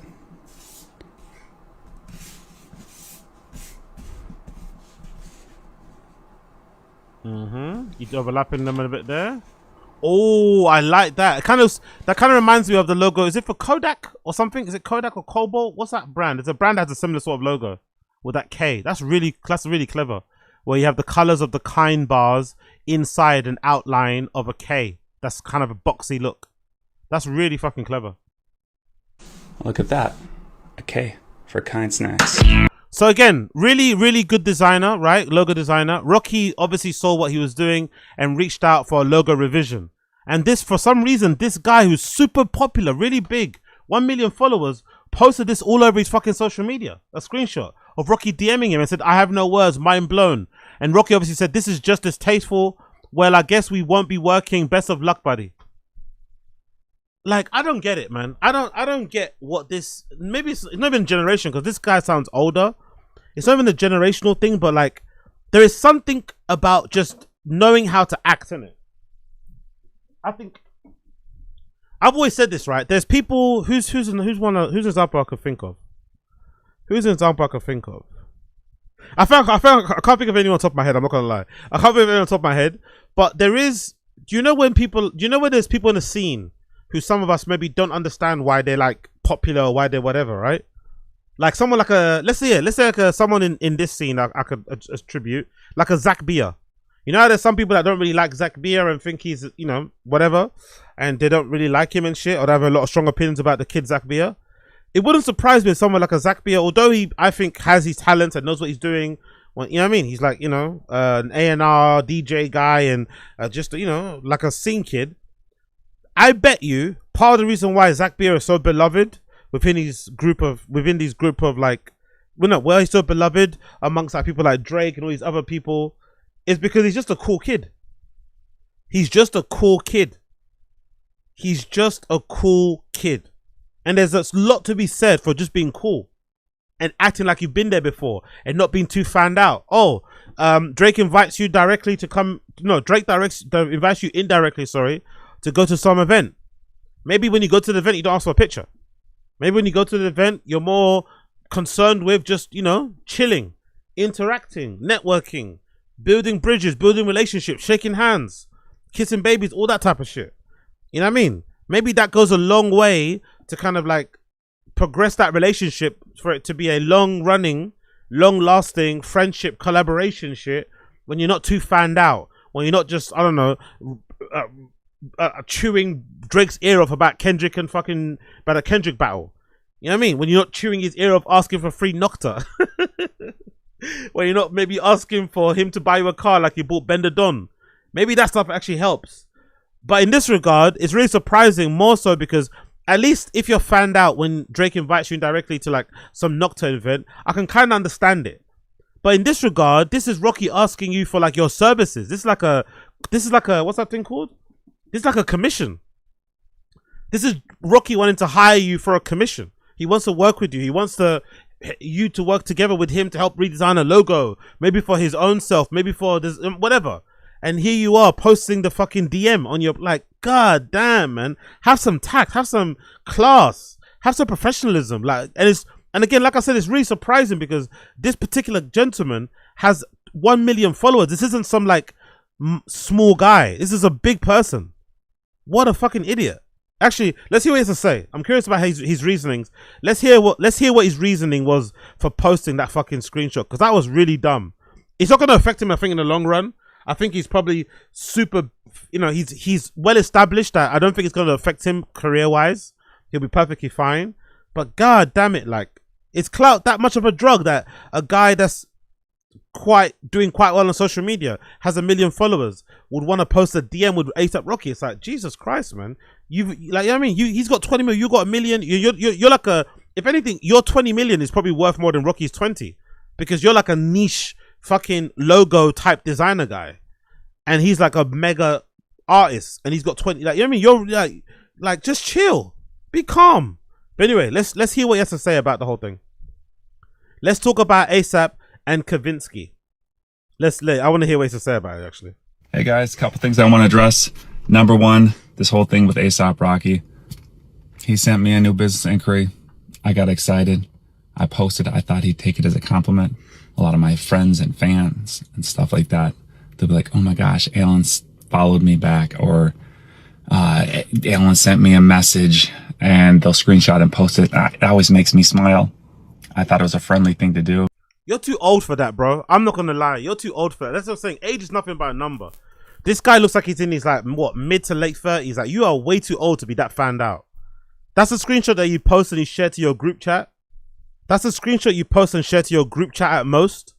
Your group chat, your wife, your girlfriend, or whatever. I mean, that's like what you don't fucking share that in. Like, come on, man. You're way like, and it would, again, it's more understandable if he was like a smaller designer. I'd understand it way more. I think Rocky would probably have more patience with that, to be honest, and probably wouldn't be like, what the fuck I mean, like, it wouldn't be that big of a deal. But like blasting out the DM on your main feed, not even in your story, on your main feed, is fucking bonkers, bro. It's so fanned out. It's so just not acting like you've been there before. Like, I don't know, man. It's just, maybe he hasn't actually been here before. Maybe all this is really new to him and he's experiencing it all in real time. And maybe there are levels to fame and clout. And when someone like a Rocky slides in your DMs, you start to fucking convulse. But you're just, you know what I mean? He came to you on like some peer shit. Not like, I mean, he's a fan of you. Rocky was fanning out on you, and you're the one that then, you know what I mean, like, ruined. Like, how? Like, big up Alan Peters. He didn't take it as such and asked me to take down the post. I took it down. Yeah. I apologized to him, and that's all there is to it. I also want to talk about Kavinsky. Shit. Relationship ruined. Prospective work collaboration gone again. Now, Rocky seems like a cool dude. I'm not gonna lie, Rocky does come across like a really cool dude, so it wouldn't surprise me if in the end he maybe doubles back and says, you know what, you took it down, cool, let's be cool. But I don't know, man. Rocky, I don't know, it feels like he kind of ruined it. I feel like he ruined it. What's the comment saying? My explore page last couple of days was only you. Someone else says your intentions were good. You learned whatever you needed to learn from this, and that's what matters most. None of us are perfect. No, it's not about being perfect. It's about not doing dumb shit. Let's not do that. Like, you should call him out. Like, you're too grown, you're too old to be doing that sort of shit. Act like you've been here before. Just be cool. Share that stuff with your family and friends. And even then, don't share it until the deal is signed. I don't know, man. Have some decorum. Like, know how to behave. That's probably something that doesn't get spoken about too enough. He's speaking on his social media platform about how to redesign a fucking Disney logo, how to redesign this logo, how to fucking simplify things and to balance things and draw this, draw that. But probably there's not enough said about how to just act. You know, maybe I need to start doing that. There's not enough said on social media about how to just carry yourself, how to behave when you go to like a fucking private view, how to behave when you go to a client meeting, how to behave when you go to a fucking brand activation, how to reply to emails when from like, you know, I don't get a lot of them, but you know what I mean? There probably needs to be more of that online, because it seems like people don't know how to like conduct themselves when it comes to a business thing. Everyone's just like, I don't know, acting like fanned out and excited, and just, you have to be professional at some point. Like, Rocky was in the DMs like saying good morning, like, goddamn. Seems like a very genuine misunderstanding of intent. You handled it as well as you could. From what I've seen, I would have died if that was me. Seeing Rocky in my comments say, well, good luck to you, buddy, we're not working anymore, that would have made my heart sink.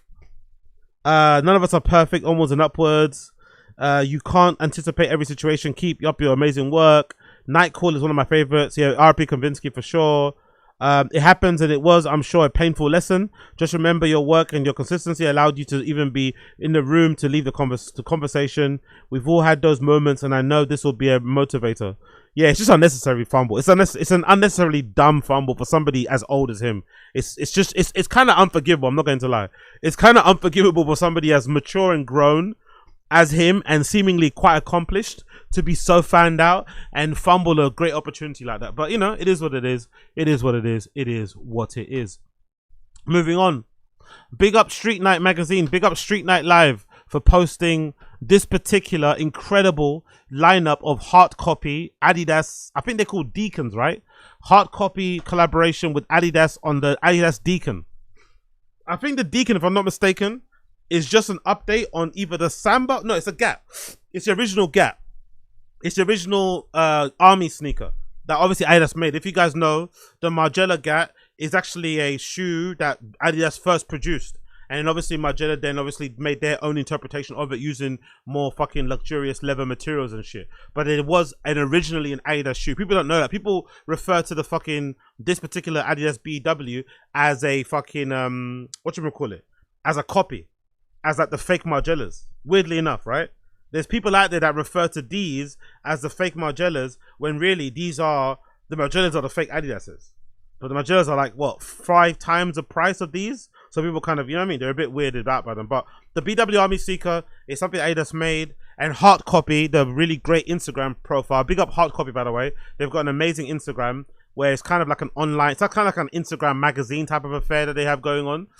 If I'm not mistaken, let me actually get it up on here actually. Let's see, is it Hartcopy Instagram? And they do really cool little kind of like, you know, infographic, like kind of pages, it's like a magazine showcasing new shoes that are coming out. And they've got a collaboration with Adidas that's dropping very, very soon. Big up Street Night Magazine for the update and for the info on those. So we've got some pictures of them over the time. Adidas Originals Army, Originals BW Army Decon by Hartcopy. A stripped back take on a classic model in both white and halo. Gold options available now at hartcopy.store. Look at them. They're so fucking gorgeous. They are so... They came out 5 days ago. Okay, so they oh shit. The back is foldable. I like that. The back is actually foldable, so you can wear them like slippers if you want to as well. The back is malleable. There's no like hard cup on the back on the heel. You can actually just fold them down and wear them like slippers. They look so good. Stripped back, luxurious leather, or high quality leather. It looks like. I quite like the yellow pair. I quite like that halo gold pair. That halo gold pair is beautiful, and I like how the toe cap or the mudguard area is like a different type of hue or maybe material. Like, you know what I mean, for the main body, like that's more like a mustard color, mustard yellow, and then this is more like a dyed out or like a bleached out yellow, and then on the white pair you've got this kind of like gray off-white kind of color, and then you've got more of a creamier toe box. And I would like that because over time when you wear them, they'll kind of wear in differently, so you get different sort of like crinkles and cuts and kind of just different effects and textures share over time. I also love the stitching as well, by the way. I wonder why I did that. Okay, I love the stitching on the toe. Or this is the, I guess that's the branding, isn't it? The Hartcopy branding. I love that little kind of zigzag red stitch there. That's really fucking cool. That's a cool little bit of branding. Just a stitch, by the way. Kind of reminds me of Margiela a little bit. So that's really fucking cool. Those are really fucking nice. The Rat Sim and Stan Smiths. Are they coming back soon? Okay. And then more there as well. Select sizes of Halo are still available on Hartcopy.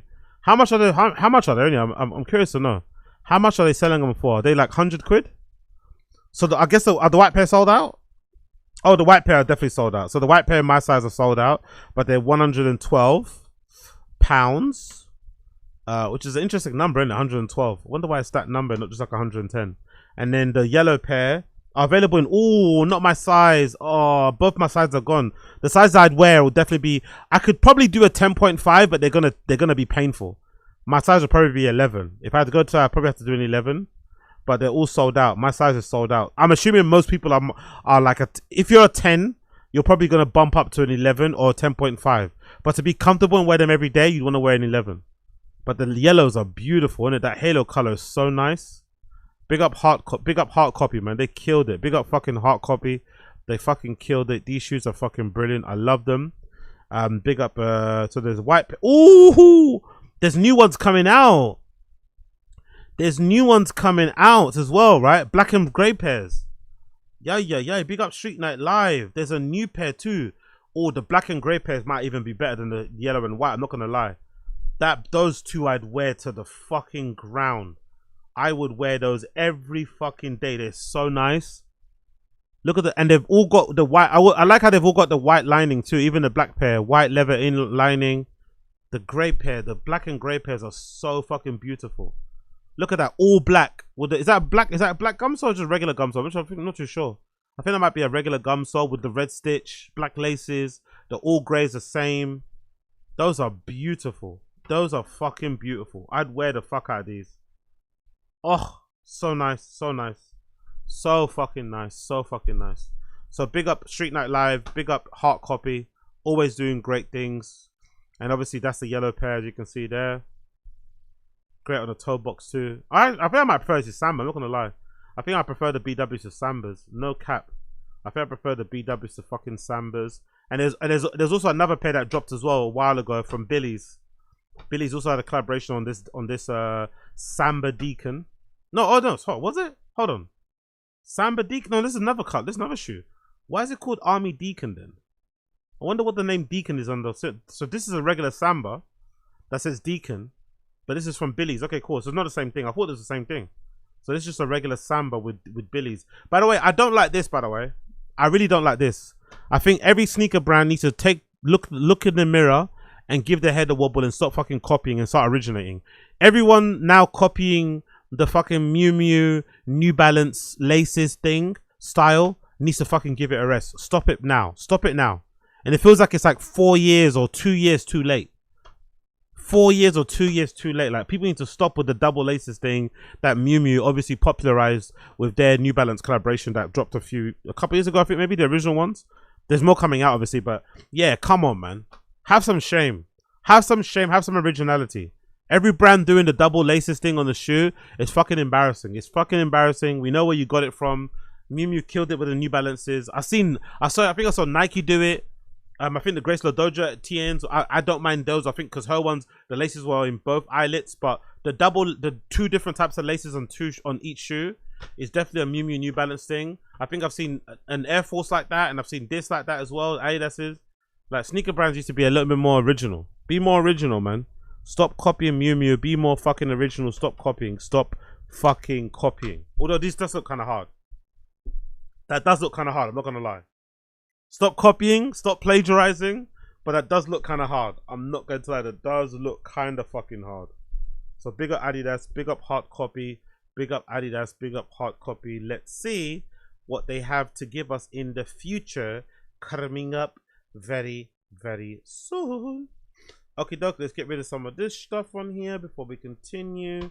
So we've got the tabs gone.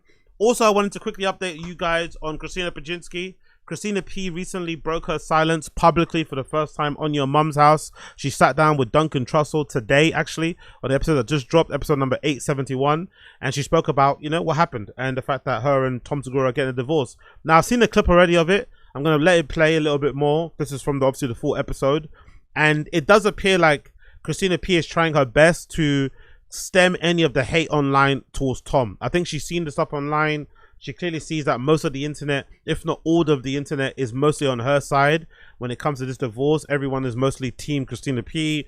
There are people out there that want to see her like completely fleece Tom Segura and take all his money for wanting to fucking divorce her so he can go and smash 21-year-olds. But she's praying for peace. She's praying for civility. She's praying for calmness. She doesn't want anyone to kind of pick sides, which is really admirable of her, to be honest. It's really fucking admirable of her, considering, you know, she's probably got conflicting feelings about the whole thing. But she's adamant that it's amicable. It's amicable. Please don't hate Tom Segura. We're going through what we're going through, but don't hate him. Don't be on teams this. We're still going to be putting out content, blah, blah, blah, blah, blah, blah. So let's hear what she has to say. Big up Christina P. Big up Duncan Trussell. Let's hear what they have to say, and I'll give you my comment on the other side. Welcome to your mom's house.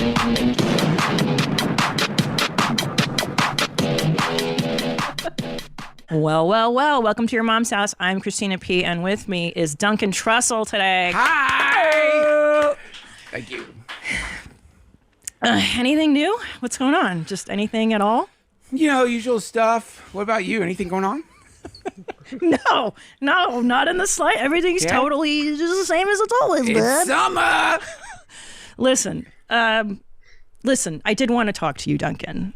I mean, Duncan, you may have noticed that Tom and I have not been podcasting together for the last few months. Yeah, I've been wondering about that. And you may have seen some stories. I thought it was bullshit. That was misinformation. Clearly.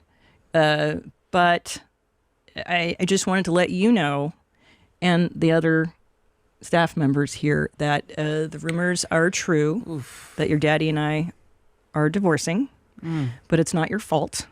And it's not your fault, guys, in the booth. And that we still love each other very much. We're just going to live in separate homes. But we're still your mommies. You were bringing up serious divorce PTSD from when I was 10, Christina. This is brutal. Oh, girl. You all right? How you doing? Yeah, I mean, look, I just want to formally address it to the audience. Yes, Tom and I are divorcing, and it is extremely sad. It's sorry, I don't know if I was going to cry this soon. It is very sad. That being said, we have tried to work it out for several years for the sake of our children and our family. Several years? God damn. So they've been on the rocks for a time then. They did a really good job of not showing it on camera. I'm not going to lie. Obviously, Tom has been, hinting at things by saying and doing things about, the whole bit around wanting a second wife and when she dies, but it's a bit. It's the comedians, you don't really take it too seriously. I think people now doing the whole armchair quarterback or the revisionist history. I don't like that. Everyone be like, oh, I always knew they were going to get divorced. No, you didn't. They're comedians. They were joking around. You had no idea. You were not to know that it was serious. So I didn't really take it too seriously when they were saying what they were saying about, when Tom was saying what he said. But if it's true that they've been on the rocks for several years, they did a really good job of not showing it. At least Christina did anyway. And we gave it all we could, but we just couldn't work things out. We are no longer a couple, but we make the children a priority. And, look, we had 20 amazing years together, and that's a really good run, I think, in a marriage. 20 years together, and we had a very successful marriage. I just don't think, honestly, I don't know. I think when it comes, relationships are different, right? But I think when because some people say if you live together, you're married. You're not really. It's not the same thing. But I think that extra step of commitment to marriage, if I'm married to you for 20 years, I don't care. We have to work it out, man. I'm not getting back out there after 20 years. I can't do it. If we're married for 20 years and we've got 2 kids, we have to work it out. If we have to live in separate houses but still be married, we have to. We're not divorcing. I'm not having it. I'm not having it, man. I'm not having it. I'm kidnapping you. You're not leaving. No way. No way am I getting back out there after 20 fucking years in my 50s and 60s. Now I have to start dating and posting pictures and taking pictures of myself, like doing cool things like holding a dog or going on holiday to put on a dating fucking profile. Fuck that. 20 years, we're locked in for life now, man. We're locked in. For better or worse, we're locked in. Fuck that shit. Created this. We have comedy careers. We most importantly created a family. But I wanted to address the audience specifically because we've been through a lot together. For those of you that have listened to us since the very beginning, damn, man. She's sad as fuck. We've been through Tom and I getting married and living in Silver Lake and being 2 broke comics. Fucking hell, Tom Segura, man. Letting your wife come out and do this first and you not publicly addressing it is Tom is a piece of shit, man. Tommy Buns, man, you're a piece of shit, bro. Letting your wife come out and have to publicly address this first, and you not as a man, as the leader of the family, right? As the head of the household, not coming forward and saying something first and saying, hey guys, I know this is really heartbreaking, but if you have anything negative, say it to me. Leave Christina alone. I'm really sad it didn't work out. I wanted it to, blah, blah, blah. But, you know what I mean? Like, say something publicly. Why is he letting his wife do it first? Or even not even sitting, like, or at least doing it with her as well, or something. And maybe doing it with her is too heartbreaking and too painful. But letting your wife do this by herself first. Tom, I think Tom really doesn't like her. Tom really fucking hates Christina P, innit? He must really fucking hate her to, like, do this, man. Like, god damn, man. Mother of your children, man. Like, come on, man. Hold her down. God damn, Tom. Been through births and deaths, tragic accidents, cancer, COVID, all the things. And I want you to know that I'm still your mom. And I'm still here, and we will survive. We will get through this bullshit like we have gotten through everything else in life. This is just an unfortunate thing. But we're going to be okay. Tom and I are, just so everybody knows, like, we are amicable. This is not an ugly divorce. Like, we're cool, dude. It's been 20 fucking years, and we met in our 20s. Like, we met as kids. So, you know, people change. I think you're amicable with it. I think she's okay with it because as a woman, I'm assuming she probably knew the end was near. She tried her best, but I don't think it came as a surprise. It's still heartbreaking, but I'm sure she was feeling like Tom was like, you know, pulling away. But I don't think Tom would describe it as amicable, you know? Tom couldn't wait to get that ring off his finger, bro. He couldn't wait. It's just one of those things. And I just also want to say to people who are, because I haven't really looked at social media, but from what I've understood, some people are taking teams like Team Christina or Team Tom. Please don't do that. Impossible. It's impossible. People already didn't like Tom before your divorce. People already were turning on Tom Segura before the divorce. They didn't like how arrogant he was getting and all the pause, running bit and all that malarkey, some of the stuff with the wash clock. You know what I mean? Tom already was having a negative, you know what I mean, thing on social. And even now, it's going to be worse, you know? So that's never going to work. It's impossible. It's too late for that. Tom is enemy number one here. There's no need to do it, number one, because Tom and I do not hate each other. We have a family. And yeah, you don't need to take teams. Too late. He's going to host the show when he can because he's filming a lot of films and television right now, and I'm going to host. Why not host some shows together, man? Or is it too painful? Host the show. And we're still going to have a good fucking time because we ain't dead yet, right, Duncan Trussell? That's right. And you know, some fucking cancer couldn't kill me? No. You think a dude's going to fucking take me out? No. That's what's up, bitch. Boom. So there you go. Wow. It's out, and I feel free because it's been some time coming, and I hate not being transparent. Can I plug my dates? Sorry, that's good comedy. That's fucking good comedy. Big up Duncan Trussell. Comedian to the T. He went for a tough patch, you know. Elephant Graveyard killed him. Rightfully so. But that's fucking good comedy. That's peak good comedy. One more time. Let me run it back. That's great comedic timing. There you go. Wow. It's out, and I feel free because it's been some time coming, and I hate not being transparent. Can I plug my dates? That's fucking great. Big up Duncan Trussell. That's fucking brilliant. Absolutely brilliant. Absolutely brilliant. The funniest thing he's done in many, many years. Big up Duncan Trussell. Big up Christina P. Big up Duncan Trussell. Big up Christina P. You love to see it. You love to hear it. You love to see it. You love to hear it. Big up this guy as well from Subway Takes.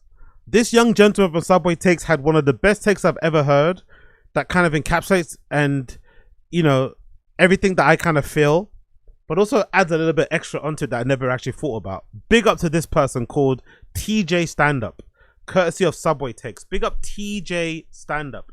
I'm not going to tell you what he said. I'm just going to play it for you.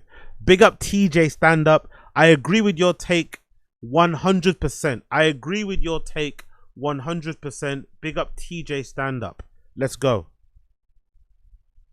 What's your take? People who say they like animals more than people are not good people. 100% agree. They think they have this deep well of compassion, but really, they just want a relationship of unequal status. Wow, a power dynamic. That's right. Because the animal has no opinion. If you feed your dog to that dog, you could be a serial killer, but to your dog, you Gandhi. You're a hero. Essentially, a pet is a cute, emotional support slave that makes you feel fuzzy I don't know inside. if they're a slave. You paid for them. They depend on you. They can't leave. So it's just a nice slave. I have two cats. My two cats are not slaving away. They're just laying in bed. Right, but do you like your cats more than people? No. Yeah, it's a red flag. I think the most hacky example of this is Hitler. Hitler famously loved dogs. Probably more than people. I'm sure at least more than one group of people. Do you have a pet? I grew up with dogs. The first time I experienced sadness was because a dog died when I was like 12 years old. That was the first time. I love dogs, but if you ask me between my best friend and a dog, I would sacrifice 3 dogs for my best friend. Exactly 3. He's worth 3. He's from Zimbabwe, so there's like a limit. To What if the amount of he dogs. was from Kenya?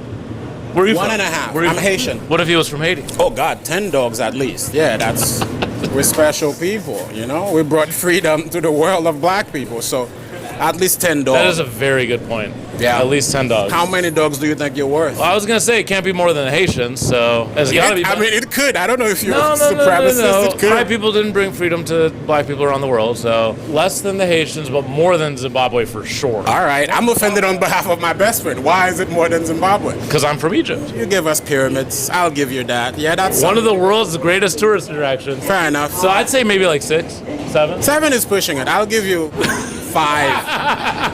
5. Morocco would be 6, 7. No. Are we getting into dodgy waters? I feel like No, Morocco's- I just like 6, 7. Ah, okay, fair enough. A brilliant take. Brilliant fucking take. Brilliant fucking take.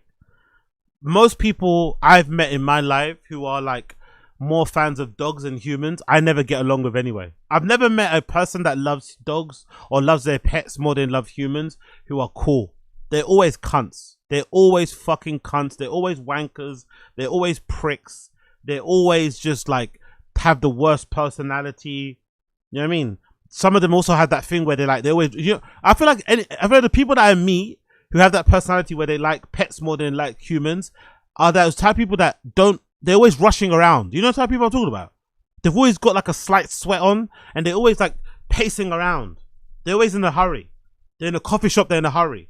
They're at a train station, they're in a hurry. They're going to buy something, they're in a hurry. They're in a restaurant, they're in a hurrying ordering. They're hurrying eating. They're always hurrying. They're always like running upstairs, running downstairs, running to the bus stop. They're always in a hurry. They never just chill. I wonder, maybe because it's the dog, it's the cat and it's the pet that they have. They always in the back of their mind anxious that that whatever is gonna run away and abandon them or something. Honestly, I feel like they always kind of like you know what I mean? They never just chill, man. Relax. Why are you like? And then because they're always in a hurry and always frantic, they're always a bit like short with you. They're always short. You know what I mean? They never speak with kindness. It's always like cutting cunty replies and snarky stuff and just being difficult. I feel like they're always fucking difficult. Never been a fan. Never been a fan of people that prefer pets over fucking humans because largely they have some of the worst personalities known to men. Known personality known to man. Known personality known to man. But again, what do I know? Absolutely nothing. What do I know? Nothing. Talking about knowing nothing, we have to talk about Denim Tears. Talking about knowing nothing, we have to talk about Denim Tears' new Fall Winter 2026 line because I know nothing. There was a time where I didn't think Denim Tears were gonna be great again. I didn't think Denim Tears were gonna kill it. Because during the time when Denim Tears was, I think, you know, in the media, I guess, way more, was when Tremaine Emory was going through what he was going through with Supreme.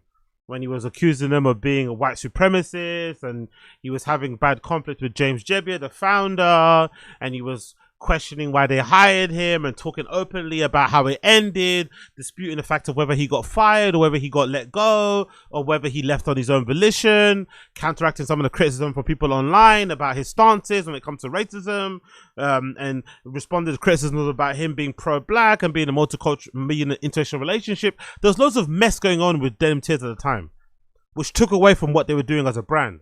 Loads of mess going on with Denim Tears, which makes sense because Tremaine, you know, I'd imagine the brand is an extension of him and he is the brand. So whatever he's going through personally is going to reflect in the work. So it probably was no surprise at that particular time when Tremaine was going through what he was going through. In my opinion, the work was terrible. The brand was pretty shit, not really, you know, not really dropping anything great and just, you know, whatever, just taking up space for the sake of taking up space. But it's not fucking lost on me that since Tremaine stopped talking about Supreme, because I feel like it's been a concerted effort. I'm not sure who got in his ear. I'm not sure who talked to him. I'm not sure if he had that come to Jesus moment. I'm not sure what happened. But somewhere along the line, Tremaine stopped mentioning Supreme in interviews. Or maybe he stopped telling, or maybe he told them specifically, hey, if there's an interview you want me to do, I want to talk about my work, but I'm not going to talk about Supreme. I don't know what happened. But whoever decided for him to focus entirely more on just his brand and building the world around it, and the store and the activations and the collaborations and the launch of the bag that was out recently, the cotton reef fucking bag, the small one that's fucking that'll be a fucking fantastic DJ bag, by the way, was genius. Because since he stopped talking about Supreme, since he stopped mentioning that, I guess, painful period in his life, the work has been fucking amazing. Nobody can deny it. And I want people to recognize it, because I think if people just skirt by or ignore the fact that I think there was a period where Tremaine was bugging and was doing a little bit too much with the Supreme shit, you can have your grievances for how they treated you and whatever, but I think some of the accusations that are being levied against Supreme are a little bit, I mean, come on, let's chill out a little bit. I mean, racist company, like, come on. Like, do you know what I mean? You maybe didn't blend in with the work culture, maybe the office and the C-suite wasn't to your liking, but trying to make out that James Jebbia is a closeted racist is a bit mad, in my personal opinion, in my humble opinion, right? But regardless, right?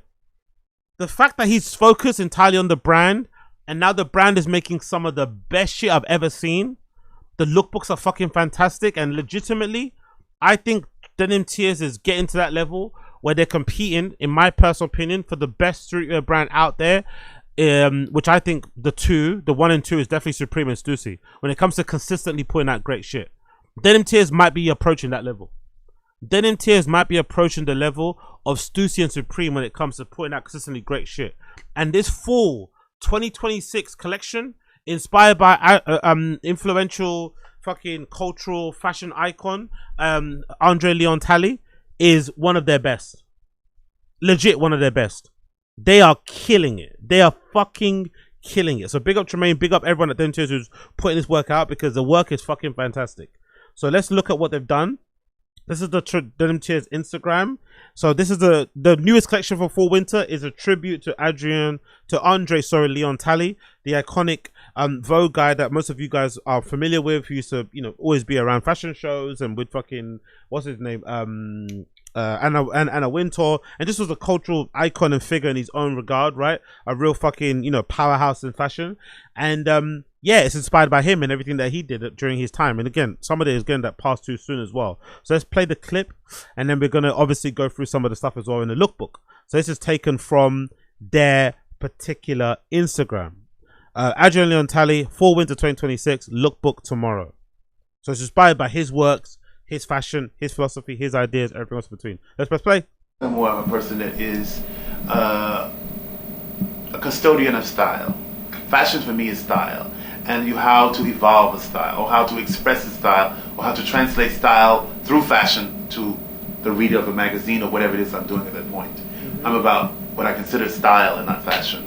Fashion is not something that stays with you. Style does. Okay. I love that, by the way. Style over fashion any day of the week, and I think it's better for men too. Fashion is for women personally. I feel like style is mostly a man thing, and I think we kind of resonate and we kind of blend better with that, in my personal opinion. But again, what do I know? So let's check out the actual lookbook, because the lookbook is woohoo! The lookbook is absolute fire flames. Look at some. Actually, let's go through it on Instagram. Let's go through it on Instagram. God damn, look at this stuff. The sweatpants, the scarves, the fucking quarter zips. Like, god damn, it's all so good. That's Andre Walker, right? He's a designer as well, of his own volition too. Look at that trench coat. Jesus Christ. Talley croc embossed leather coat. Look at that coat. God damn. Look at those pants. Look at, like, just so fucking good. Next one, look, a closer look at the coat again. What's he wearing here? Andre Walker wears the Andre Leo Talley croc embossed leather coat. The NAACP Andre Talley rhinestone tee. Imagine an NAACP fucking rhinestone t-shirt. God damn, so fucking cool. A what's up? Astrakhan. What's that? What is Astrakhan? What is Astrakhan? What is Astrakhan? What is that? Astrakhan is a major city in the southern of Russia. Is that a material as well? What is that? Astrakhan fur, what? Is that a material? Astrakhan is a luxurious, dense fabric characterized by tight, rippled, and curly pile. Originally sourced in fur, newborn, stillborn, Kerala lambs in Central Asia. It's a feather polyester wool blend. Oh, okay. I've seen this material before. I've seen this particular material before. You also get a lot in like big coats. There's coats that usually use this particular material, and they've done it in like a trench coat. Fucking hell. Fucking hell. Where is it? Somewhere here, right there. Jesus Christos. So fucking beautiful. Those pants are absolutely gorgeous. Love that as well, by the way. I love that fucking schwal. I think that's the one with the dollar sign in the back. There's also an Adrian Leon Talley photo tee. There's a Billionaire Boys Club. Yeah, Billionaire Boys Club, André Leon Talley knit sweater. A Billionaire Boys Club, André Leon Talley t-shirt, and also a painted chino. But that knitwear piece is going to be sold out. That's going to be the main one everyone's going to get. This is inspired by the iconic Pharrell Billionaire Boys Club knitwear tee as well. Sweatshirt. Sorry, knitwear thing that he wore back in the day with a big sign, with a big dollar sign in the back too. I think Nigo also had a chain with that dollar sign that he sold recently. Ooh, hoo, hoo. A leather. What they call this? What's it called? It's a jacket that people in New York wear, right? And Supreme made a bunch of them as well. I forgot the fucking name of them. But that's beautiful. With the fucking embossed... Is it embossed? What do you call that? Application there of the cotton reefs. In leather. Gorgeous. Yatta wears the ADG stamp two-tone beanie and a leather reef leather parka. Fucking beautiful. Ay, ay, ay, ay, ay. Oh, I like that striped polo. Oh, look at the Pamper leather trousers. Oh, the Black Panther leather trousers. God damn. God fucking damn. Those are hard. The Black Panther leather trousers are fucking harder than hard. Wowzers, wowzers, wowzers, wowzers. I'd wear that in a heartbeat. That striped tee as well is also pretty decent. The striped polo, sorry. What's the striped polo saying? The two-tone beanie and the it's a mohair. Oh, it's mohair. Wow, it's actually made of mohair material. That's crazy. I love how they did a little flip on the Lacoste logo too on the chest. I'm not sure what that is. Is that a lizard? I'm not sure what that is. Is that a panther maybe? I'm not too sure. But wow, it's made of mohair. A mohair polo. Might be a bit itchy, right? Wonder how that's gonna be for like comfortability day to day. Might be a little bit uncomfortable day to day. Oh, that hat. That hat's gonna get sold out, I think. That Adrian Leon Talley faux fur hat, that's definitely gonna get sold out. That trapper hat, that is beautiful. There's also the t-shirt and the pants. God damn, this is so good. Oh, I like this shiny. What brand was this? Was it Iceberg? Was it Fubu? That did these sort of like, I remember back in the day they used to sell these fake versions of these in Dawson Market. The shiny denim suit, the top and bottom. These look so fucking cool. This one is called the Black Vote tee and a metallic denim jacket and pants. Yeah, that used to be a thing back in the day, bro. The shiny jeans. The shiny jeans with the contrast stitching like this. It's not a thing anymore. I think Void is doing back in the day. Void jeans had them back in the day as well. Oh, that scarf is so fucking beautiful. Is it a scarf? What do they call this? Adrian Talley monogram towel. It's a monogram towel actually. It's not a scarf, it's a towel. It looks fucking gorgeous though. It looks absolutely fucking gorgeous. Again, wear that in If I reflect now, what's that? To 35 years ago, the importance of a figure like André Leon Talley to understand what he had to go through in order to be in that position. Yeah. It encouraged me in my art to be better, and it also encouraged me in my space to make it a point to reach out to others that looked like me to make sure that they were somehow taken care of also. André was, wow, André was badass. Love to hear it, man. Love to fucking hear it. What a great tribute. Look at this as well. Look at the bomber. Look how much it's improved as well, by the way. I like that every year I feel like they're evolving and fine-tuning things. When they first dropped this like bomber, this down jacket, it's sort of like their version of a North Face Nupsi. It wasn't that great. It didn't look that great online. Remember, it looked a little bit, you know what I mean? The cut and the pattern wasn't all, it's a bit, but the vision was there and they're fine-tuning it now. Look how much nicer this looks. So you got the mix of the cotton reef with also a bandana print mixed in there.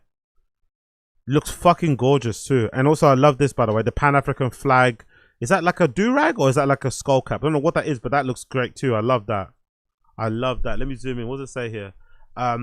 Ashanti wears Adrian Talley silk bandana, beautiful, and a cotton reef paisley puffer jacket. Yeah, that's me. That puffer jacket might have to be copped. I might have to cop that puffer jacket. And the Adrian Talley faux Astrakhan track pants. That puffer jacket is me, man. That puffer jacket is so me. Oh, I like that shirt. That button-up shirt is hard with the Adrian Talley initials. Adrian Talley two-tone button-up. That button-up is harder than fuck. Also, that trench actually quite nice too, actually. That monogram reef trench coat is actually kind of hard as well. The track pants with the loafers is also going to be an easy win. More of the trank. Oh, look at that hat. Oh, that hat is so good.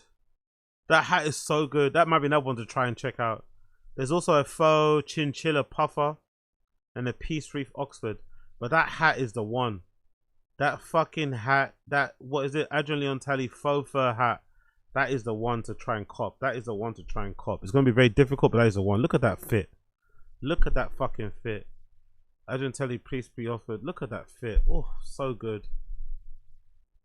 Oh, I like that actually. What's that long sleeve? Wears a mini cotton reef ear flap and a Space Brat biblical thermal. Space Brat biblical thermal. I'm not mad at that. Especially with the raw edges or that kind of, whatever that hem is, that hem finish. I like that. I'm not sure if it's raw, but whatever that is there, I like that. I like that. I just think it's not folded over, right? Whatever that meaning is or that term. Please forgive me. I'd wear this look head to toe. What the fuck is that fucking bomber? What the fuck is that down jacket? What is that pattern? Yatta wears a Space Brat New Era, a Space Brat Baron Samedi. Baron Samedi, is that an artist? Baron Samedi puffer jacket. Who's Baron Samedi? Baron Samedi, is that an artist? Yeah, it is, right? Baron Samedi is a powerful and revered spirit of Haitian voodoo and New Orleans voodoo. As a head of the Gidi family and spirits, he is a master of the dead, gardener of cemeteries. Yes, please. Oh, this character. Okay, cool. I remember.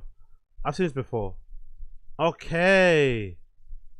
Yes, please, bro. Yes, fucking please. Don't wear. I won't wear them in front of my mum, right? Not gonna wear this in front of my fucking mum, but yes, please, on that fucking bomber jacket, on that fucking down jacket, that print. Look at again. Look at the style. Look at the side. Look at the feel of this puffer. It looks so much better than the first one that they put out. Honestly, you can tell the iterations. I think they're tweaking shit little by little. Even the cut of it as well is beautiful. Those pants as well are so good. The jacket, puffer jacket, and the Stussy. What's that? What's it? Stussy Tears sequin pants. Oh, so this is a Stussy collaboration. Those pants are so good. Stussy Tears collaboration is so fucking great. I love that. Stussy Tears. Oh, that photo tee is great as well, by the way. The Adrian Talley photo tee is fucking fantastic. Another puffer, another down jacket or parka. She wears a hibiscus cotton reef puffer. Love that also, by the way. Look at the fur around the hood. The fur around the hood is so nice. Yeah, they killed it. They fucking killed it. Metallic denim jacket and baggy pants. Oh, that varsity jacket. God damn. Mascot reversible varsity jacket and panther chino. Yeah, US denim tears with the black pants. That is a really hard varsity jacket, bro. That is a real hard. That's a very vintage inspired one as well. I love the font they've used. It's really heavy application there. Beautiful. The Pan-African flag inside. Oh, look at the Pan-African flag inside the North American thing there is beautiful. I mean, as a fashion journalist, I have to recognize that he paved, as a black fashion journalist, I have to recognize he paved the way for what I do. And also being a multifaceted creator, like he wasn't just a journalist, he was a stylist, you know, he was a tastemaker, he was a patron of the arts, and he was a voice at a time where I think our voices were really overlooked, whether that was, you know, on set and like how a model looked in something and their makeup, to black designers getting platformed in something like Vogue. So, and all the research I've done of him and everything I know of him, I think he just inspires me to know that there's no limit to what we do. And I think there's a huge significance for the perspective that I bring in fashion. Also, like being able to criticize and to platform and uplift black designers from my experience is something that he was so good at. So yeah, I just recognize I wouldn't, you know, be here doing what I do without him, even though we didn't have a personal relationship.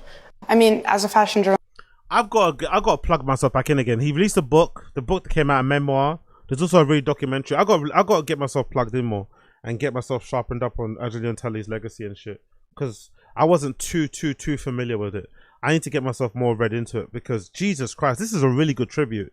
You know, usually when people make tributes or collections inspired by an iconic cultural figure, it's kind of like loose, it's kind of vague, it's kind of, you know, whatever, it doesn't need to be said. This is really overt.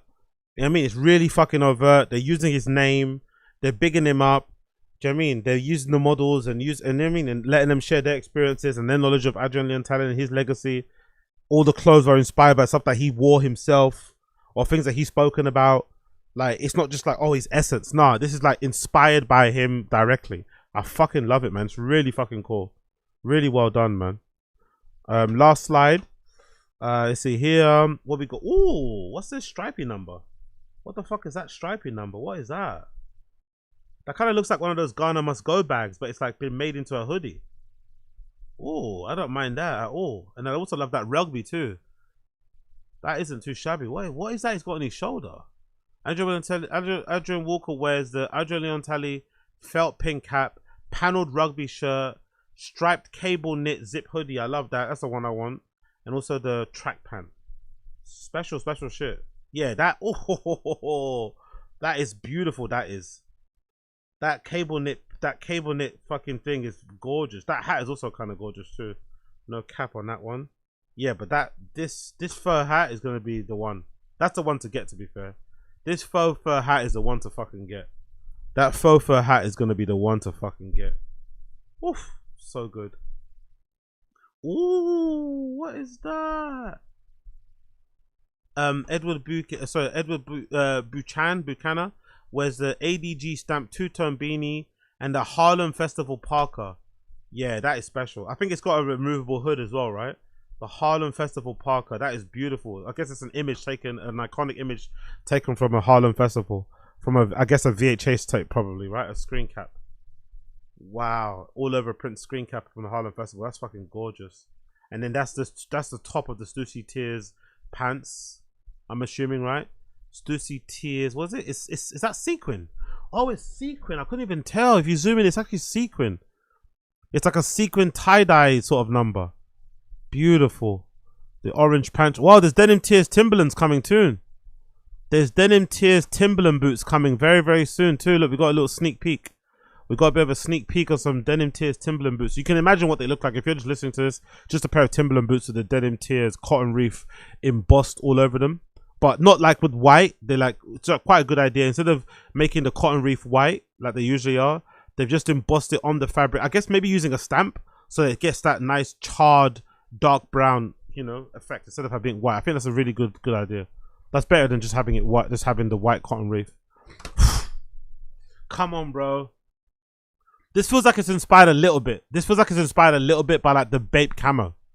I don't know if it's true, but I feel like this mix of the cotton reef and the bandana print is inspired a little bit by like the all over Bape camo in like the red and the orange. No, the red, the purple, the blue.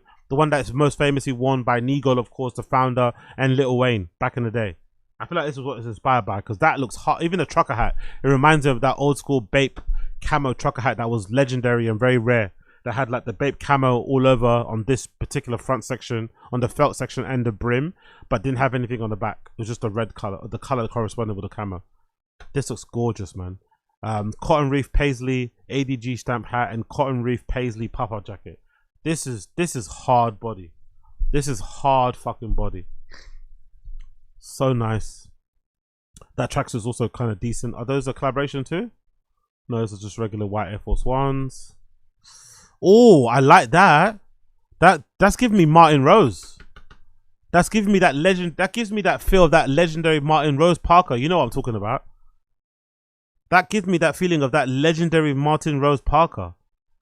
Oh, what's this one? Stadium jacket, Adrian Leontelli track pant. Yeah, this velvet stadium jacket. Oh no, this stadium jacket. That's gorgeous. That gives me definitely Martin Rose vibes. I like that. I ain't mad at that at all. Oh, what's that Parker as well? Another puffer? That's just all, that's an all black one, right? She wears a cotton reef African American running cap, which I love, and also a monogram reef leather yoke. Monogram reef leather yoke puffer. Oh, this is okay. So it's monogram here, but it's leather there on the top, if I'm mistaken, right? Is that like taking inspiration from that famous? I think it's taking inspiration from that famous. What was the other Parker? The people that was wearing the puffer. Was it a Dolce Gabbana? Was it? I think it was Dior. Do you remember there was a really famous and really legendary Dior puffer that everyone was wearing on the streets? Do you guys remember that? It was like a puffer like that, but it was like the Dior was like black as well, and it kind of shimmered. If you know, you know what I'm talking about. I think that's what that might be inspired by that, if I'm not mistaken, or maybe they just did it their own selves. Oh, the Timberlands also come in black too, by the way. The Timberlands also come in black. The Timberland collaboration. Oh, I like that. What's that print on the back of that? That is that's a Space Brat fleece zip. Who's Space Brat, by the way? Is that an artist? Is Space Brat an artist? Space Brat. I've not heard of who's Space Brat. Is that an artist? Yeah, that is, right? Big up Space Brat is an artist. Big up Space Brat. Wow, only 14,000 followers and already got a collaboration with fucking Denim Tears. Love it. That's beautiful. Big up Blood Clots. Is that Morolola? There's something Morolola. I'm not too sure. Big up Space Brat. Great like airbrush art and shit. Love that shit. Love that shit. Oh, wicked. Look at that airbrush Malcolm X portrait for Juneteenth event. That's gorgeous. Wow, she does some great work. Big up Space Brat. This is some hard body stuff. Yeah, man. Full collaboration with fucking Denim Tears out there as well. Love to fucking see it. Yeah, I grew up with André, so, you know. André Walker. It's kind of like your family, you know. Don't really appreciate them as much until they're gone. I love what you did with this because it really made me appreciate André Leon Talley even more because I was there, I grew up with them, you know what I mean? So I would never imagine that I would fall apart looking at his name embroidered on a pair of track pants, you know what I mean? I always wish that we had danced together. Oh, bless. Yeah. Big up André Walker, man. Big up André Walker. What a nice sentiment. What a great fucking tribute there as well. Big up fucking André Walker. Big up Denim Tears. Everything, what's that? Fall Winter 2026 will be released across 5 drops throughout the season, beginning August 14th. So August 14th, first drop. August 14th, first drop. Keep an eye open for it. August 14th will be the first drop. Keep an eye open for it. Big up Denim Tears, man. They've been killing it. Honestly, they've been fucking killing it. I think they're legitimately one of the best streetwear brands out there. They're putting out consistently great stuff. I like the website now too. Small little edit, if I had to say something, I'd say it's quite hard to find a lookbook on their own site. You have to kind of go down here, click collections, and then when you get on here, you have to click this. I mean, it's quite hard to find the lookbooks, but apart from that, really fucking great site. The redesign, easy to fucking use, and loads of great shit available to purchase now. Some of the stuff is on sale as well. So big up fucking Denim Tears, man. They're crushing it. Big up fucking... I think they've got some great sales, right? I remember seeing they've got a really good sale on too. Is it all here? Where is it? I think I saw a really good sale. Maybe just to scroll through. But yeah, big up Denim Tears, mate. Great fucking shit. One of the best brands out there right now, in my humble opinion. They're killing it. Fucking killing it. Fucking killing it. Big up Blood Clot Denim Tears. Big up Blood Clot Denim Tears. Alrighty, Moving on. I want to quickly mention this statement courtesy of Ahmet. Big up Ahmet Sisman. Ahmet Sisman's the founder of Stone Techno Festival. He recently broke his silence and addressed all the criticism around the overselling, the alleged overselling, and just generally the bad kind of reaction and reception of Stone Techno Festival 2026. A lot of people that went there were complaining, said it wasn't good, said it was oversold, said it was too packed, said some of the stages, the sound wasn't great, there was too many long queues for the bar to get drinks and stuff. People were complaining about the wine bar, that was unnecessary and everything else. But the fundamental complaints were that it was oversold. People felt like it was oversold, it was too packed, and that the founders were just, you know, essentially trying to make money, as much money as possible, and not really caring about the community that kind of started, you know, because Stone Techno Festival started with a really great community, and people kind of felt like that was what was the selling point of it. Yes, the lineup was great, but the community around it was the best. But, you know, over time, things have kind of changed, and people weren't happy with it. So the founder, this guy called Ahmet Sisman, made a statement.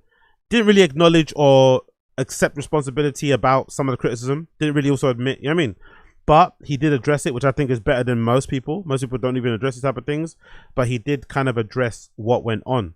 So let's hear what he has to say. I'll read it out for you. This is courtesy of Ahmet Sisman's profile. DJ producer, promoter, mastering engineer, and founder of the Third Room, which is also the people that are, you know, the overarching company that does Stone Techno Festival. So this is a statement. There you go. This is the statement. We're gonna read it, and I'll obviously go and I'll flick through some of these slides here. Or maybe I'll do it one. No, let's do it the other way around. Let's listen to what people are saying here, and then I'll read your statement. That every big festival sells too many tickets. That is also noticeable here. That makes the experience, especially later in the day, a bit less nice. Ich muss sagen, am Freitag war es schon sehr, sehr, sehr full. Sehr viele geile Acts, dass alle Leute dann nur diesem Act gehen, weil der Act spielt. It's huge. Yeah, I didn't expect it to be this huge. Mit den Wasserspendern zum Beispiel sind zwar ein bisschen zu wenige. Also es ist halt. Oh wow, this is a really good summation of a lot of complaints. I don't know why people are saying that. I guess he didn't admit that they oversold, but everyone here in the slides I've seen so far is echoing the same sentiments I saw all over Reddit and all over the comment section. So this is pretty decent. This is very upfront. You don't get that from a lot of festivals. A lot of even DJs won't admit if an event didn't go as well. They'll just say thank you for the crowd. You guys know what I mean? They just act like it didn't happen, but they're really owning up to it. They've got people on fucking camera, on video camera, talking about what went wrong and shit. So yeah, this is better than a lot of festivals. So I think the ones who are writing it off and saying that it's dead and it's never going to be good again, I think it's a bit premature. I think next year they might course correct. I think next year might be a lot better than this year. I feel like they're going to address the things that they did wrong. Maybe they're not going to publicly say they oversold it because, you know, there might be some liability there involved. But it seems like they have recognized or admitted or heard what people have said, and they're going to try and fix it for next year. Auch super voll gewesen gestern. Die Area ist ein bisschen zu klein für die Kapazität an Menschen, die gestern dort sein wollten und Freddie K sehen wollten. Einfach irgendwie auch ein bisschen overwhelming auf jeden Fall. Das finde ich auch. Es sind mehr Leute da und ja, es ist ein bisschen größer, glaube ich, als letztes Jahr. Ich würde sagen, es hat mehr an Bekanntheit gewonnen, das Festival. Also die Crowd ist größer geworden. Der Space offensichtlich auch mit der Extra Stage. Wir hatten irgendwie keine Möglichkeit am Freitag so Merch in den Locker einzuschließen. Ah, das Schwimmbad. Das Schwimmbad, das war sehr schade. Also ich hoffe, es wird jetzt nicht größer in den Think that every big festival. Next slide. I've read online a lot the feedback that we did oversell the festival and floors were overcrowded. I think we need to distinguish here between overselling and overcrowding. I was before and I'm still after the. What is that? Aren't they both the same thing? If your festival is overcrowded, doesn't that mean you oversold the tickets?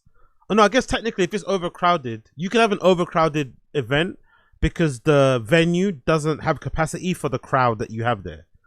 But then that doesn't make sense because in order to have an event, when you sell tickets, you're selling them against what the capacity is of the venue. No? And you have intimate knowledge of what the capacity is because you've done it over a number of years now. You know, if you add this space, generally how people can fit in there. Do you know what I mean? So I'm not too sure I don't know. That sounds a bit like he's splitting hairs and being pedantic for, you know what I mean? Being semantics, man. I think they're both the same thing, personally. They both go together. If you're overcrowded, it's most likely because you oversold, and if you're oversold, it's most likely you're going to be overcrowded. The festival convinced that we didn't oversell, but we had crowd controlling management problems. If we're starting by mistakes, I need to start by myself. I have placed the most popular running orders partially on the wrong floors, especially when we talk about ICEMAN. ICEMAN was maybe the last 2 years the most popular floor. I underestimated that ICEMAN and the Kokerei-Allee, the main road, would be an anchor point not only for one floor but for 2 floors, you know, for Salzlager and Kokshofen. So this was kind of a circulation problem. I've read online a lot. I don't buy that. I think if you don't oversell a festival, the crowds are gonna generally gravitate. Like if for instance everyone wants to go see Freddie K and you don't oversell, the ones who are going to see Freddie K are going to see Freddie K, and the other stages are going to be maybe a little bit more empty because everyone's going to see Freddie K. But if you oversell it, the people who are going to try and see Freddie, who want to see Freddie K, are going to be there. Plus the ones trying to get there. Plus the people who are already navigating to the other stage, which is going to cause all the fucking blockages and shit.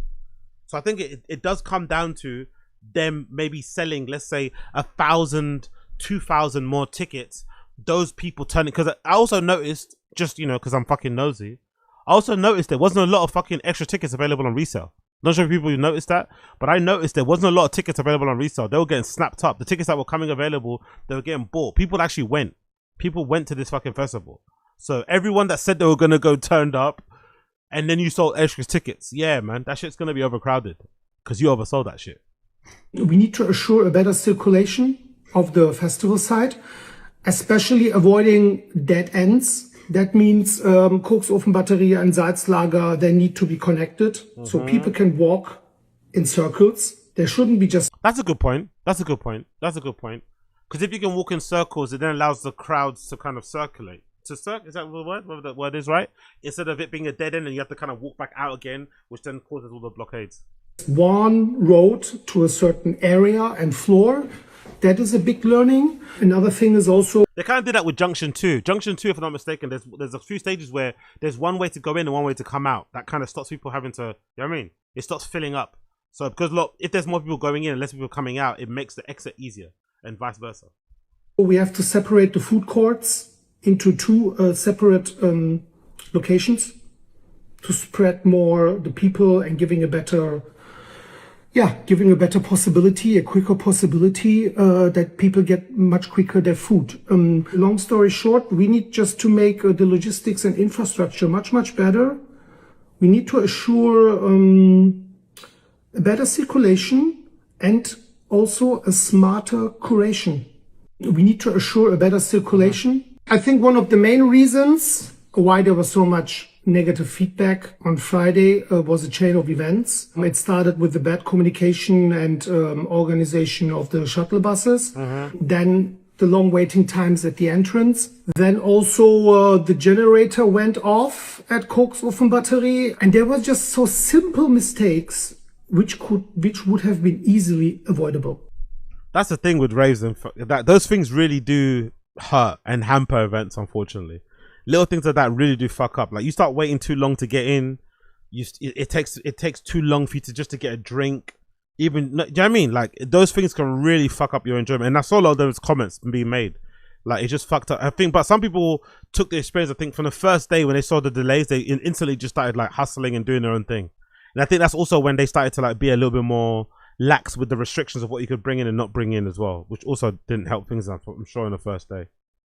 But it's probably just hard to do, innit? It's hard to figure out because the long and short of it is that Stone Techno Festival has great social media presence. It looks really appetizing, for lack of a better term. It looks really appealing. There's so much FOMO with fucking Stone Techno. You always want to go. You see a clip like, shit, I should have gone. So everyone around the world who's of the similar interests as we all are feels the same way and wants to go. It's just, it's one of those type of things where it's probably always going to be oversubscribed because it's really looks really good and looks really fun. They've got a great lineup, so it's probably going to be a hard one to really manage and navigate when it comes to the crowds and shit, because it looks really, really, really fun. I think one of the main reasons why there was so much negative feedback on Friday was a chain of events. The biggest difference of Stone Techno compared to other festivals is that we don't have big stages. We don't have even a main stage. I literally hate big stages. I don't feel attracted to that kind of concept of a festival where the artist is 10 meters far away, you're playing to... That's a good point, though. You have to give them credit for that, though. For most part, I think all the stages, the DJ and the dancers and the ravers are on the same floor, the same level. If I'm not mistaken. In most of the stages, from what I've seen, everyone's on the same floor, like, level, which I love. It kind of makes it a bit more intimate. It kind of makes, you know what I mean? It kind of makes it feel like like a rave in a club, or a party in a club, let's say, as opposed to those big festivals where like the DJ booth is way over there. But even those, I really give credit. The ones that can make the festival where the DJ is up on a platform somewhere way over there feel intimate too. That's also a really good. That's also fucking creative and something that should be kind of given credit for. But I think they do a really good job of making it feel grounded. You know? I don't know, 5,000 people. And there's no reaction, no feedback, no resonance from the audience. The artist is playing literally for themselves. And this is not what I want. I want an intimate, intense atmosphere where the exchange of energy between the artist and the audience is intense and is working. The biggest difference of Stone Techno compared to, we must admit that we need to do better next year. In this corporate event structure, it's very difficult for independent promoters to keep on track. But I want to achieve this. I want to stay authentic. I want to stay independent. Good. But also I want to be financially competitive to build this festival on a long-term basis. For me, success means self-fulfillment, means earning money with things I love. I can't function otherwise. Stone Techno is not getting bigger. It's going to stay true to its values. And the most important aspect of Stone Techno, it's not the curation, it's not the venue, it's the audience, it's the community. That's the number one which makes this festival so special. Good to hear we must admit that we... To be fair, I don't have a problem with this. Even if he didn't admit categorically what everyone's saying about it being oversold, he kind of did admit that they fell short of what they were, you know, trying to achieve. They didn't do right by the community, didn't do right by the fans, by the attendees, and they're going to try to improve it next year. And he's going back to the idea of like, we're going to try and keep this as core as possible. Now, I don't agree that you have to just make it smaller or just keep it the same size. You can be bigger and still just be a fun festival. It's possible to be bigger and keep, you know, true to your core values without selling out and shit. It is possible to do that. Like, I don't think bigger means but worse. Just because something's bigger doesn't mean it's worse. I think there's a lot of like, there's too much put on that. This idea that, oh, anything underground. It's the same people that think anything underground is great because it's underground. Some underground shit is terrible. Some raves some of you guys do in your local scenes are fucking shit. You know what I mean? Like, it is what it is. Like, just because you're underground doesn't mean you're good. But I think they can do bigger and they can do better. They just have to make sure that the core elements are the fundamental bits. Like the wait times, the bar, the crowd management, the flow, the quote unquote overselling. Just address those and you're fine. No one gives a fuck. You know what I mean? Just address those. Like, look at Primavera Festival. Primavera Festival kind of fell off a lot because of all of those things that I kind of mentioned. Like the oversell. It feels like it's way too many people there than they should be. Every year it kind of feels like there's way too many people there. The crowd management, it takes ages to get fucking drinks. Like, all those type of things affect your enjoyment of the actual event itself at the festival. So I feel like if they address those, they'll be perfectly fine. So although he doesn't agree word for word with what some of us were saying, or some people that actually were saying, that went there in terms of the overcrowding, I still think he's admitting the fault of what went wrong, of what fell short, and they're going to try to do better for next year. So I feel like next year might be the best. I'm not going to lie. Maybe I'm a bit too of an optimist, but I feel like next year might be the best Stone Techno Festival ever, because they're going to go really hard to try to address those things and make sure people have faith in them, because some of the comments were brutal. They were like, that's it, done. I'm never going to a Stone Techno Festival again. And I don't think they want that, because that community is like priceless, you know? You want that community to kind of stick with you and kind of want to be your long, you know what I mean? Kind of want to go to your festival every year. That's a guaranteed income, a guaranteed crowd that gets it. They're going to bring their friends. The vibes are immaculate. So I think he's taken that feedback to heart, and he's definitely going to make sure that the next year's festival is going to be sick. I think the biggest learning is lack of experience. I think what maybe most people don't know is we're doing this. This was the 5th edition. It's not long. I would say that 5 years. It's not long. It's not long. It's not long. Doing a festival is not really, you know, we are still newbies, to be honest. If I just should be totally honest about it. There were certain things I didn't see coming, you know, and this is not an excuse. It's an explanation. I think the biggest learning is lack of experience. That's true, man. Only the 5th edition. It's the first one they've kind of fucked up on, to be fair. They've done 4 so far that I've heard were really good. Or the first, obviously, 2 were the big stand-up. Maybe the first 3. But this has been the first one that I've heard a lot of negative response to. I think even the one from 2025 was, you know what I mean? But it's the first time I've heard them people being really, really negative. So I think that's a good ratio so far. You know, to have 5 and for most of them to be good and maybe have only 2 that were underwhelming or lackluster, I think it's pretty decent, all things considered. Anyway, the statement in the caption: over the past 2 weeks, we've taken time to reflect on this year's edition. Beyond our internal debriefs with artists, partners, and crew members, we spent a lot of time in direct conversation with guests and people from the personal circle, listening to their unfiltered experience on the site. This year was meant to be a step forward. We expanded the site, put more in production infrastructure than ever before, and tried to raise the bar. Some of those changes worked, while others didn't. Today, Ahmet addresses the decisions behind the issues many of you face, what we've learned and them, and how we're approaching 2027 differently. Smoother crowd circulation, smarter floor planning, improved infrastructure and logistics, and bigger bars and food areas where they're needed. We want to create a site that feels more connected while preserving the intimacy that makes Stone Techno what it is. What won't change is the core of this, creating a place, where music comes first, where artists and crowds share their same energy, and where this community feels at home. Thank you for being direct with us, holding us accountable. It shows you care as much about Stone Techno as we do. We don't take that for granted. I like that, by the way. I like that response. I think it's perfect. I think it's on point. I love that fucking response, and I think they're going to kill it going forward. So don't lose faith in Stone Techno yet.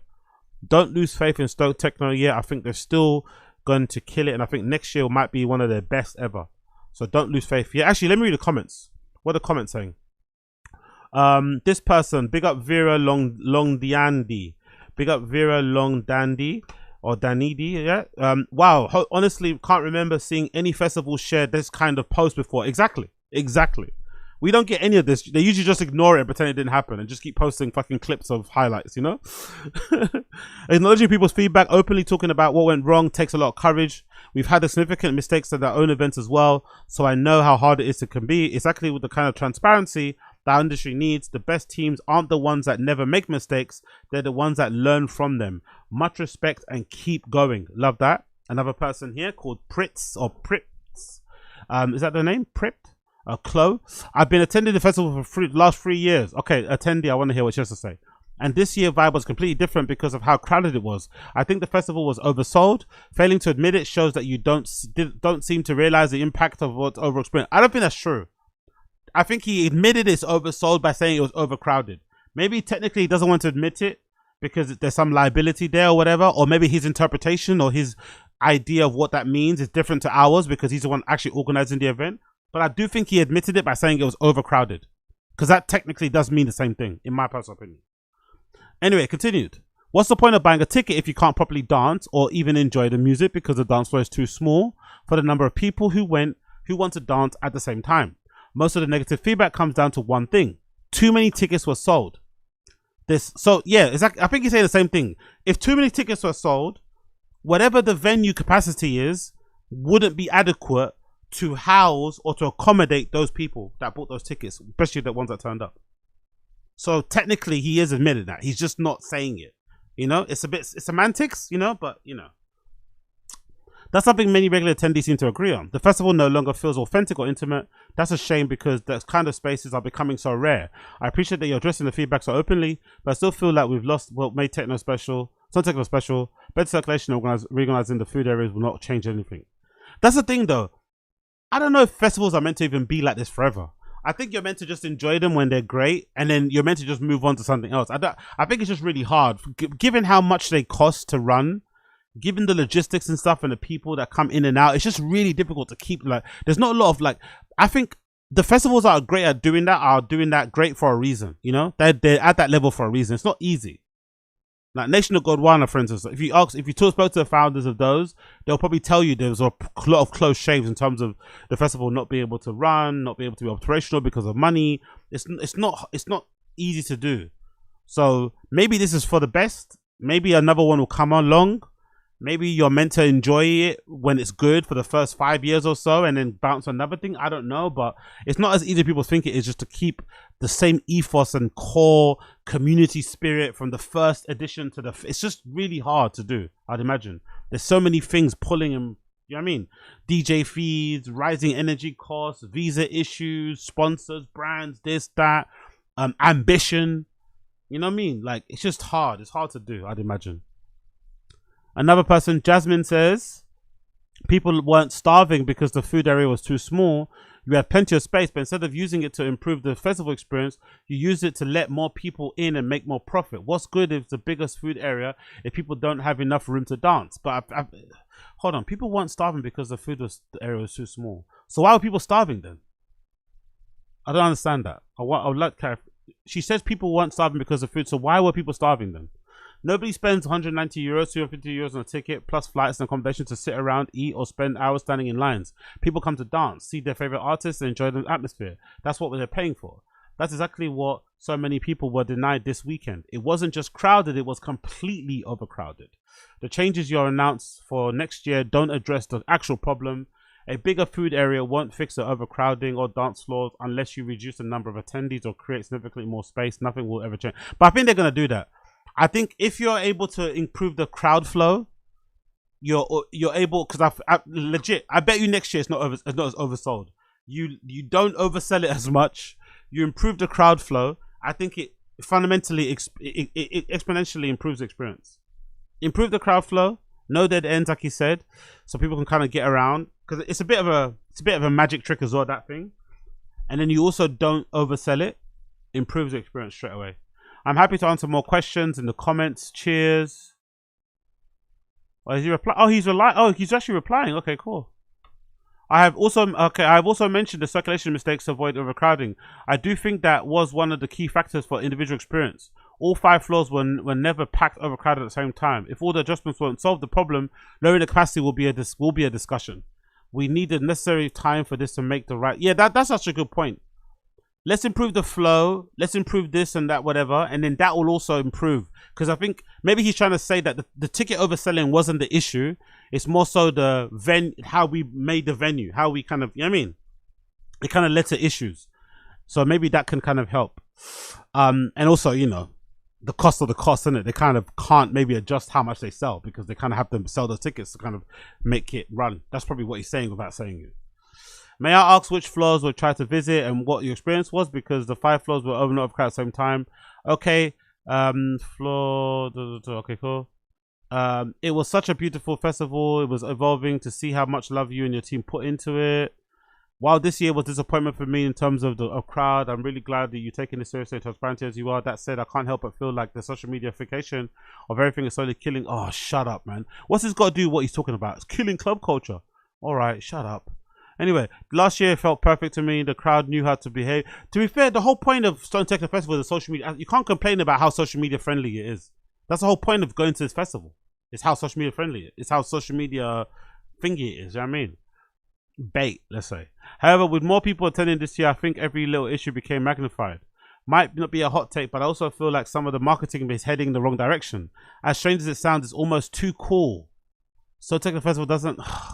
This is like a chin stroker. This is dumb opinion. Dumb take. Horrible take. You go to this event because it's cool. You go to this event because it's a place to be. Everyone's going to be jealous of you when you post a picture that you were there. It's the fucking FOMO attraction of the world. That's why you go. It's the FOMO Techno Festival of all time. I mean, like, come on, man, allow this. It can easily go against the core values of the being intimate. It's a hard thing to balance among the greatest scope of things. Thank you for listening to the community. What did you say as a reply? Thanks for criticism. Yeah, it's like just nonsense. Thanks for a lot of transparency. I'm not expecting programming you guys, but maybe minimum of 3-hour sets for solo artists and 4-hour sets for back-to-backs could help reduce numbers of bookings. Lesser bookings equals lesser tickets to sell equals more space to dance equals happier art. Yeah, I'm not sure that's going to run. Nice suggestion. I love the idea. It will take time and patience for everyone. Exactly. That's not how it works. There's a lot of things with agencies and stuff that basically dictate how lineups are done in it. Essentially, let's be real. This is my dream scenario: longer playtime, bigger storytelling, and everyone in flow, not caring who's playing. Exactly, but that's not always something that you can control either, because sure, not everything was perfect, but it was not important. It was to listen to feedback, was transparent about it. Yep.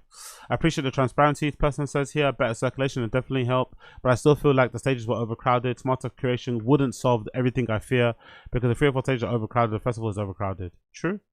I am 1 meter 87, and sometimes I had a hard time seeing the DJ from the middle of the dance floor.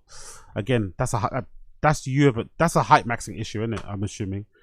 I don't know. Buy some lifts, innit? Buy some New Rock boots or something. I don't know what they're gonna. How can they solve that? Like, give you fucking boots or something, or lifts, or like a little step ladder.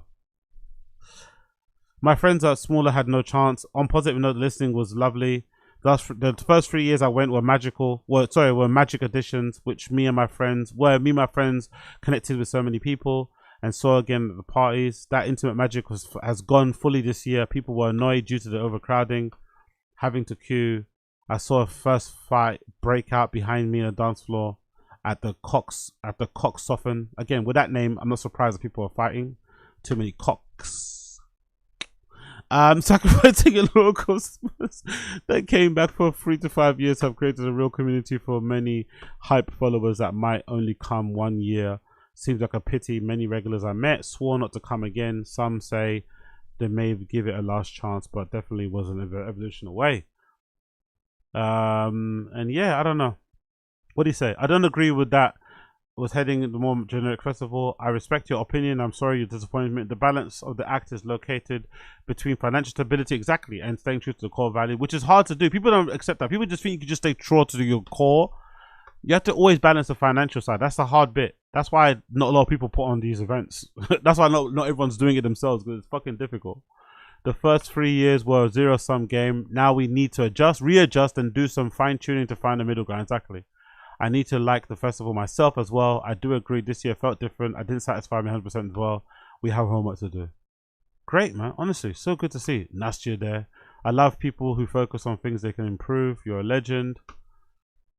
I was very disappointed by the fact that the entrance will still divides people. Nothing to do with the security. We should simply put different profiles doing security to check, let people choose which line they feel more comfortable.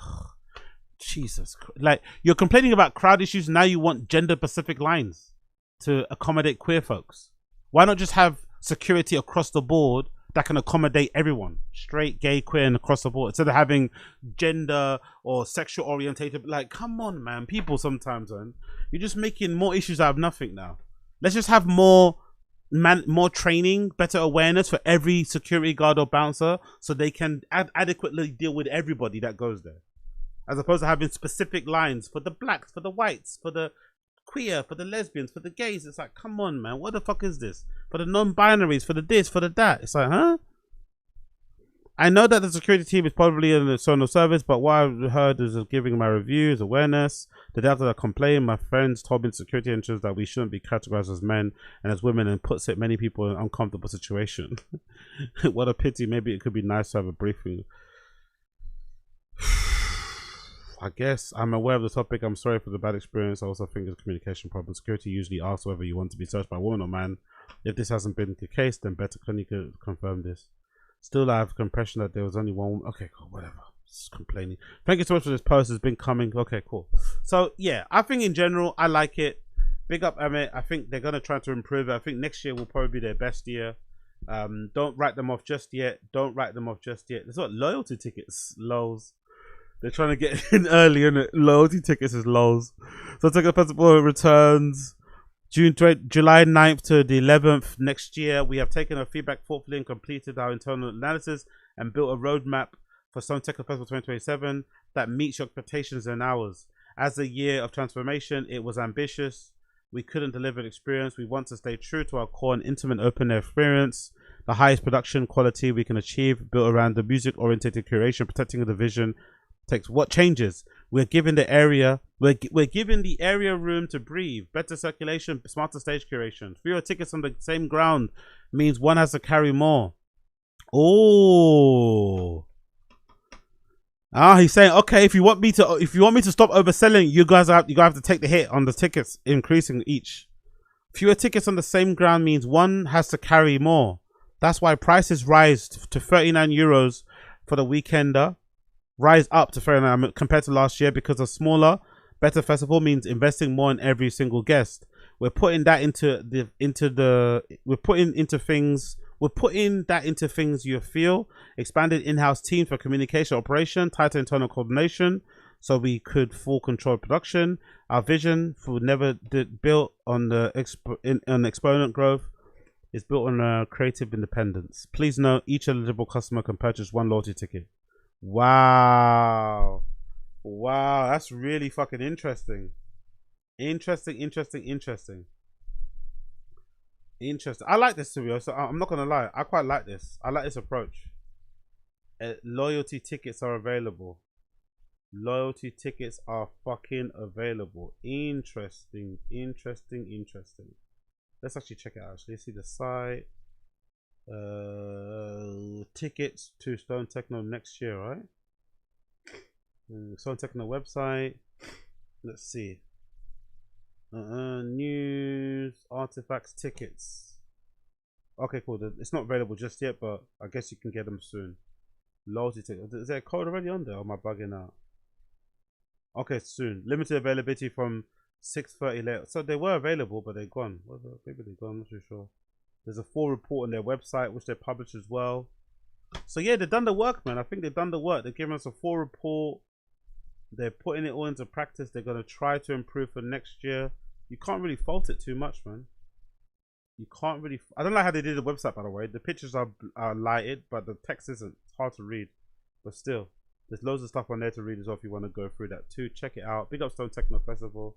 Big up Stone Techno Festival. Big up Stone Techno Festival. Okie dokie.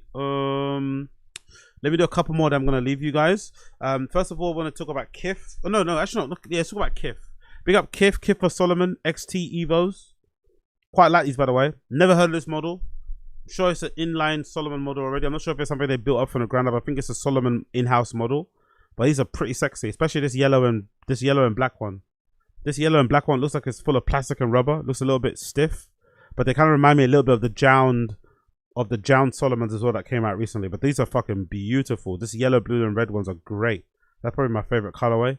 It's Kith for Salomon XT-EVO. XT-EVO. The text here says, Kith and Salomon are proud to introduce the all-new XT. Oh, it's a new silhouette. So it's not like it's not something that Salomon have in their lineup originally. Okay.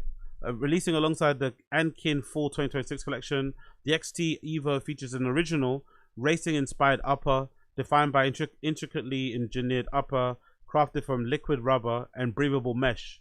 The upper is paired with a Salomon XT6 tooling, renowned for its agile chassis TM system and contra grip outsole. The futuristic silhouette is presented in two collaborative colors, both of which feature Kith Salomon co-branding on the footbeds. Both Kith for Salomon XT-EVO releases on Friday, that's tomorrow, sorry, a couple of days, on the 7th, on 11 p.m. in-store and online on the Kith app at 11 p.m. New York. This looks so beautiful, don't they? Ooh. The blue pair are pretty nice too, I'm not gonna lie. That royal blue navy pair are pretty fucking nice. But I love this upper. I love this cage, this kind of swipe. This swipe wave design on the cage is so fucking nice. This upper is so fucking good. So fucking good. They kind of also remind me a little bit of what's his name? That basketball player who's got a pair of shoes that are similar. That kind of vibe. I've forgot what his name is again. The Adidas ones. They kind of remind me a little bit of that as well, with the cage on the side. They look fucking gorgeous. But I think obviously the standout pair for me for sure is the yellow one. But these blue ones are really nice as well. You got the Salomon branding there. The color. You got the leather. Is that like a leather heel tab here, kind of? Loads of mesh as well. You can't go wrong with the mesh. But this yellow pair is the one. This yellow pair is a fucking one. Yellow with a blue lining. The nice red tab, the red hit on the back of the heel tabs is beautiful. The Salomon branding there on the back. Oof. Come on, man. These look fire. Oh, I like how you could remove the laces too. You can they're not laces, they're kind of like these pull tabs or this like string, kind of like, you know, harness sort of like thing, functionality. But you can remove them if you want to, because the entirety of that area, the where the laces are on the front of your foot is covered. Actually, there's actually a little section there that's covered. But these look really good. I really want a pair, man. I really want a pair. Shit. They're going to be so hard to get a hold of. I think everyone's going to be trying to get a pair of these. These are so nice, man. The Kith branding on the footbed there is also a nice little hit. Actually, let me just exit this so I can see all the images properly. And where's the Kith? They said there's Kith branding on the upper. I only see Salomon. There's XT-EVO. Where's the Kith hit? There's a Salomon. There's not a lot of Kith hits on there. There's not a lot of words that say Kith on the actual upper. I'd like that, but there's not really. Let me check if I'm mistaken. Yeah, it says XT-EVO here on the heel. You see that there? XT-EVO. And you have, okay, there's a Kith underneath the S on the back of the heel tab. But there's not another Kith. I would have preferred like a Kith wording there on the side as well. That would have been really nice, but there's not. It doesn't seem like it, unless I've missed something. There's an S on the tab. But yeah, those yellow ones are the ones. Those yellow ones are the ones. These yellow ones are the fucking ones. Beautiful, beautiful shoe. Keep an eye out for them. Keep an eye out for them. Absolutely gorgeous. Absolutely gorgeous. Moving on and talking about the last thing I want to talk about now before I leave you. The last thing before I leave you. While going for Rampa. Is Rampa on Ozempic? Is Rampa on that fucking Sarah Landry? Is Rampa on that Sarah Landry juice? Is Rampa on that fucking what's his fucking name? Name escapes me now, but is Rampa on that Ozempic? Is Rampa on that Ozempic? Look at how skinny he's looking. Look at his face, bro. You can actually see his cheekbones and shit. Man's looking all the fucking facial weight. Big up Rampa. He's looking good, don't get me wrong. Way better than before, because I feel like before he was looking a little bit too fat. And he kind of had that fucking Seth Troxler pot belly going on there. Even Seth Troxler's also a bunch of weight. I think Seth Troxler admitted he was on Ozempic. But I wonder, is Rampa on the little Ozempic? Because Rampa's looking very, very skinny. Or is he just in the gym, working out, changed his diet and shit? I'm not too sure. But Rampa, look at that. When's the last time you see Rampa look like that? When's the last time you see Rampa look like that? Look at that. You see his jawline and shit. Rampa, you can see his jawline and fucking shit. This lady here, I forgot her name. I think she's always kind of slim and looking as well. She looks fucking great. But they look at their match. Look at the fucking jawline on Rampa. Look at the fucking jawline on Rampa. Look at the jawline on fucking Rampa. We love to see it. We love to fucking see it. Look at Rampa looking all good. Lost a bunch of weight, man. I ain't mad at it in the slightest. I ain't mad at it in the slightest. Big up blood clot Rampa. It looks like he might be on the Ozempic. But maybe not, to be fair. His face doesn't look as gaunt. I'm inspecting it, and in my expert opinion of noticing when people get Ozempic, or people went on Ozempic, he doesn't look as gaunt. He looks like he's losing weight naturally from working out. I could be wrong, but it looks like he is.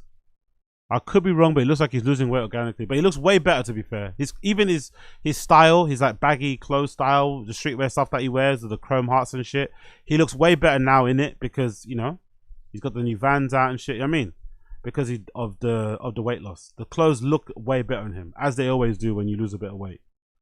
But yeah, Rampa, look at that. Look at this even. Rampa looking skinny. Rampa looking fucking skinny. Oh, is that with Haaland? Rate, that must have been fun. Man out raving with Haaland. That must have been a blast.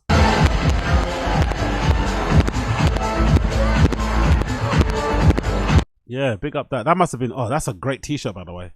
That MJ t-shirt's fucking sensational. I might have to try and find me that at one point. I'm gonna have to, hold on, I'm gonna have to try and find that at one point. That's a sensational t-shirt. Yeah, big up Rampa, man. Love to see it. Okay, so I'm seeing sardines here. So maybe Rampa's on is on what I'm on. The sardines with rice fucking diet. Or he's on the real hot girl diet, which is just straight up sardines. Maybe Rampa's on that real hot girl diet where it's just straight up sardines. Because I guess these are like a nice version of sardines, right? a brand called Sardina. So yeah, I'm assuming he might be just be on that good diet, man. He's on that good diet, looking after himself and shit. This is him in Kosovo for Dua Lipa's festival. First time in Kosovo. First time. Oh, this is Adam Port for the Sunny Hill. Loved every minute of it. Thank you. Yeah, look at him. Him and Adam Port look similar. Look at that. Him and Adam Port look similar now, side by side. Adam Port's always the skinny one in the group, but Jesus Christ. Whatever he's doing is good though, by the way. I like it. Big up him.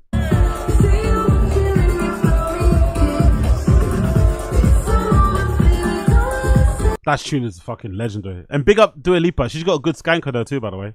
Dua Lipa's got a good skank. I like Dua Lipa's skank.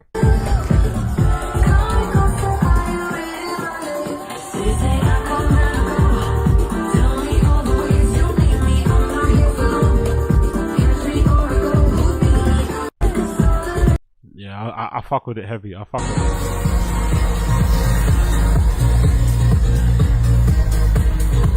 Yeah, he looks healthy. He looks good, man. Big up Rampa, man. It's good to see. Good to see him healthy, man. I like my DJs. I like my degenerate DJs. Don't get me wrong. I like my rockstar degenerate DJs. Getting on it, getting a bit sloppy and shit. But it's also nice to just chill.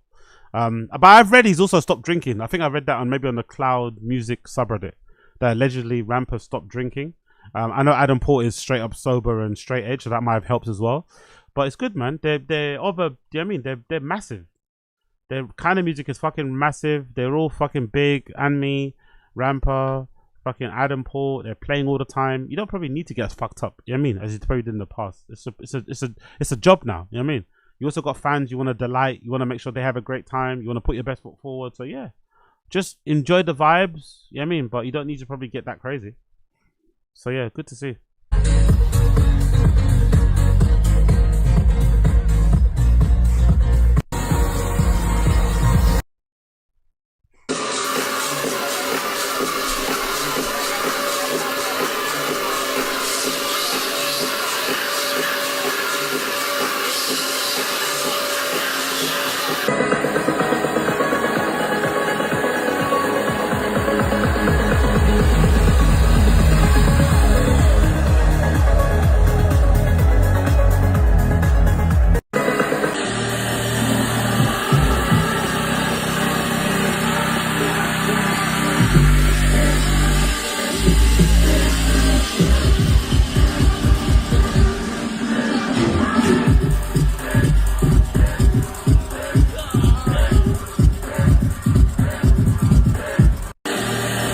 Yeah, I fuck with it. I fuck with it.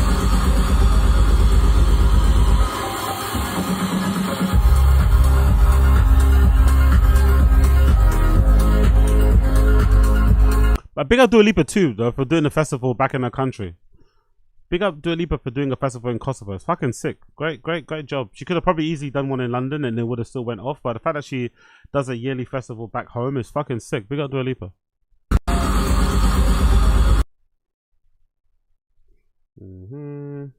All the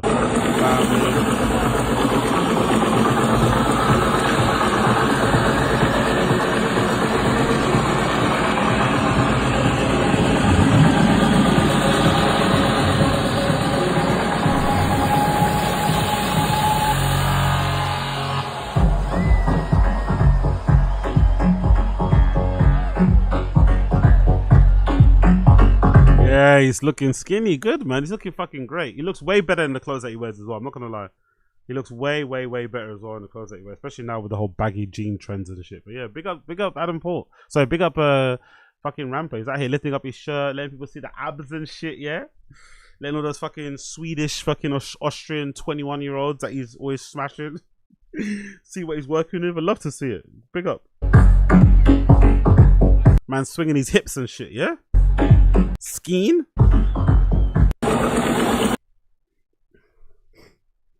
But yeah, what the fuck is this? Jesus Christ, what the fuck is that? Big up the production crew. Big up the production crew. Big up the production crew. Because that's a crazy pose. That's a crazy pose. There's no reason why you should be ever in that position unless you're actually going for it, you know? But big up the production crew. Big up the production crew. Without these guys, our festivals and raves do not happen. But this guy is in a mad position. Got his whole ass out and shit. Fucking hell. Never missing leg day, this guy. Big up them. Big up Rampa. Big up Keinemusik. Love to see it. Anyway, people, I'm off skis. Been a pleasure to have your company. I'm off. I love and appreciate you all. Special like hit subscribe. It's the first time being here. For those of you that care, I'm going to play my song of the day. It's going to be courtesy of this kid called Kade Young or Kade Young. He's got an EP that just dropped that I've been really banging out called Gravity. And I'm going to play a song from Kade Young from Gravity. Let me put Kade Young Gravity. Is it on Bandcamp? Let's see. EP is on Bandcamp.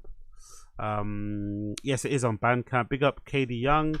I'm going to put his EP called Gravity on the screen so you can see it. My song of the day from the EP is going to be called Leswerk. Track number 2 called Leswerk from this kid called Kade Young. I'm not too familiar with him, but new music that came out last week and I've been banging it since it dropped. Let's read the blurb. Some of the most exciting music, dance music is coming out from Baltimore, and Kade Young is the heart of the wave of young artists twisting Baltimore club into new shapes. Together with close friend S. Clavo Music and somebody called they're friends with Jai Ling. Okay, Jai Ling's got a great record too that came out that I really like too. Okay, that makes sense. Who operates the already crucial world label. Kade is the heart of Baltimore new generation of club artists, brought both through label events and workshops and a steady stream of releases, both self-released and through Night Slugs. Built across last year, Gravity is a perfect introduction to the world that Kade Young has been honing for a while. So yeah, this will be my song of the day, only available for Kick and Twitter listeners. Everyone else, it won't play because I don't want to get copyright striked. And I'll see the rest of you guys again tomorrow for more random show. But for now, take care, peace, loving, blessing. See you later.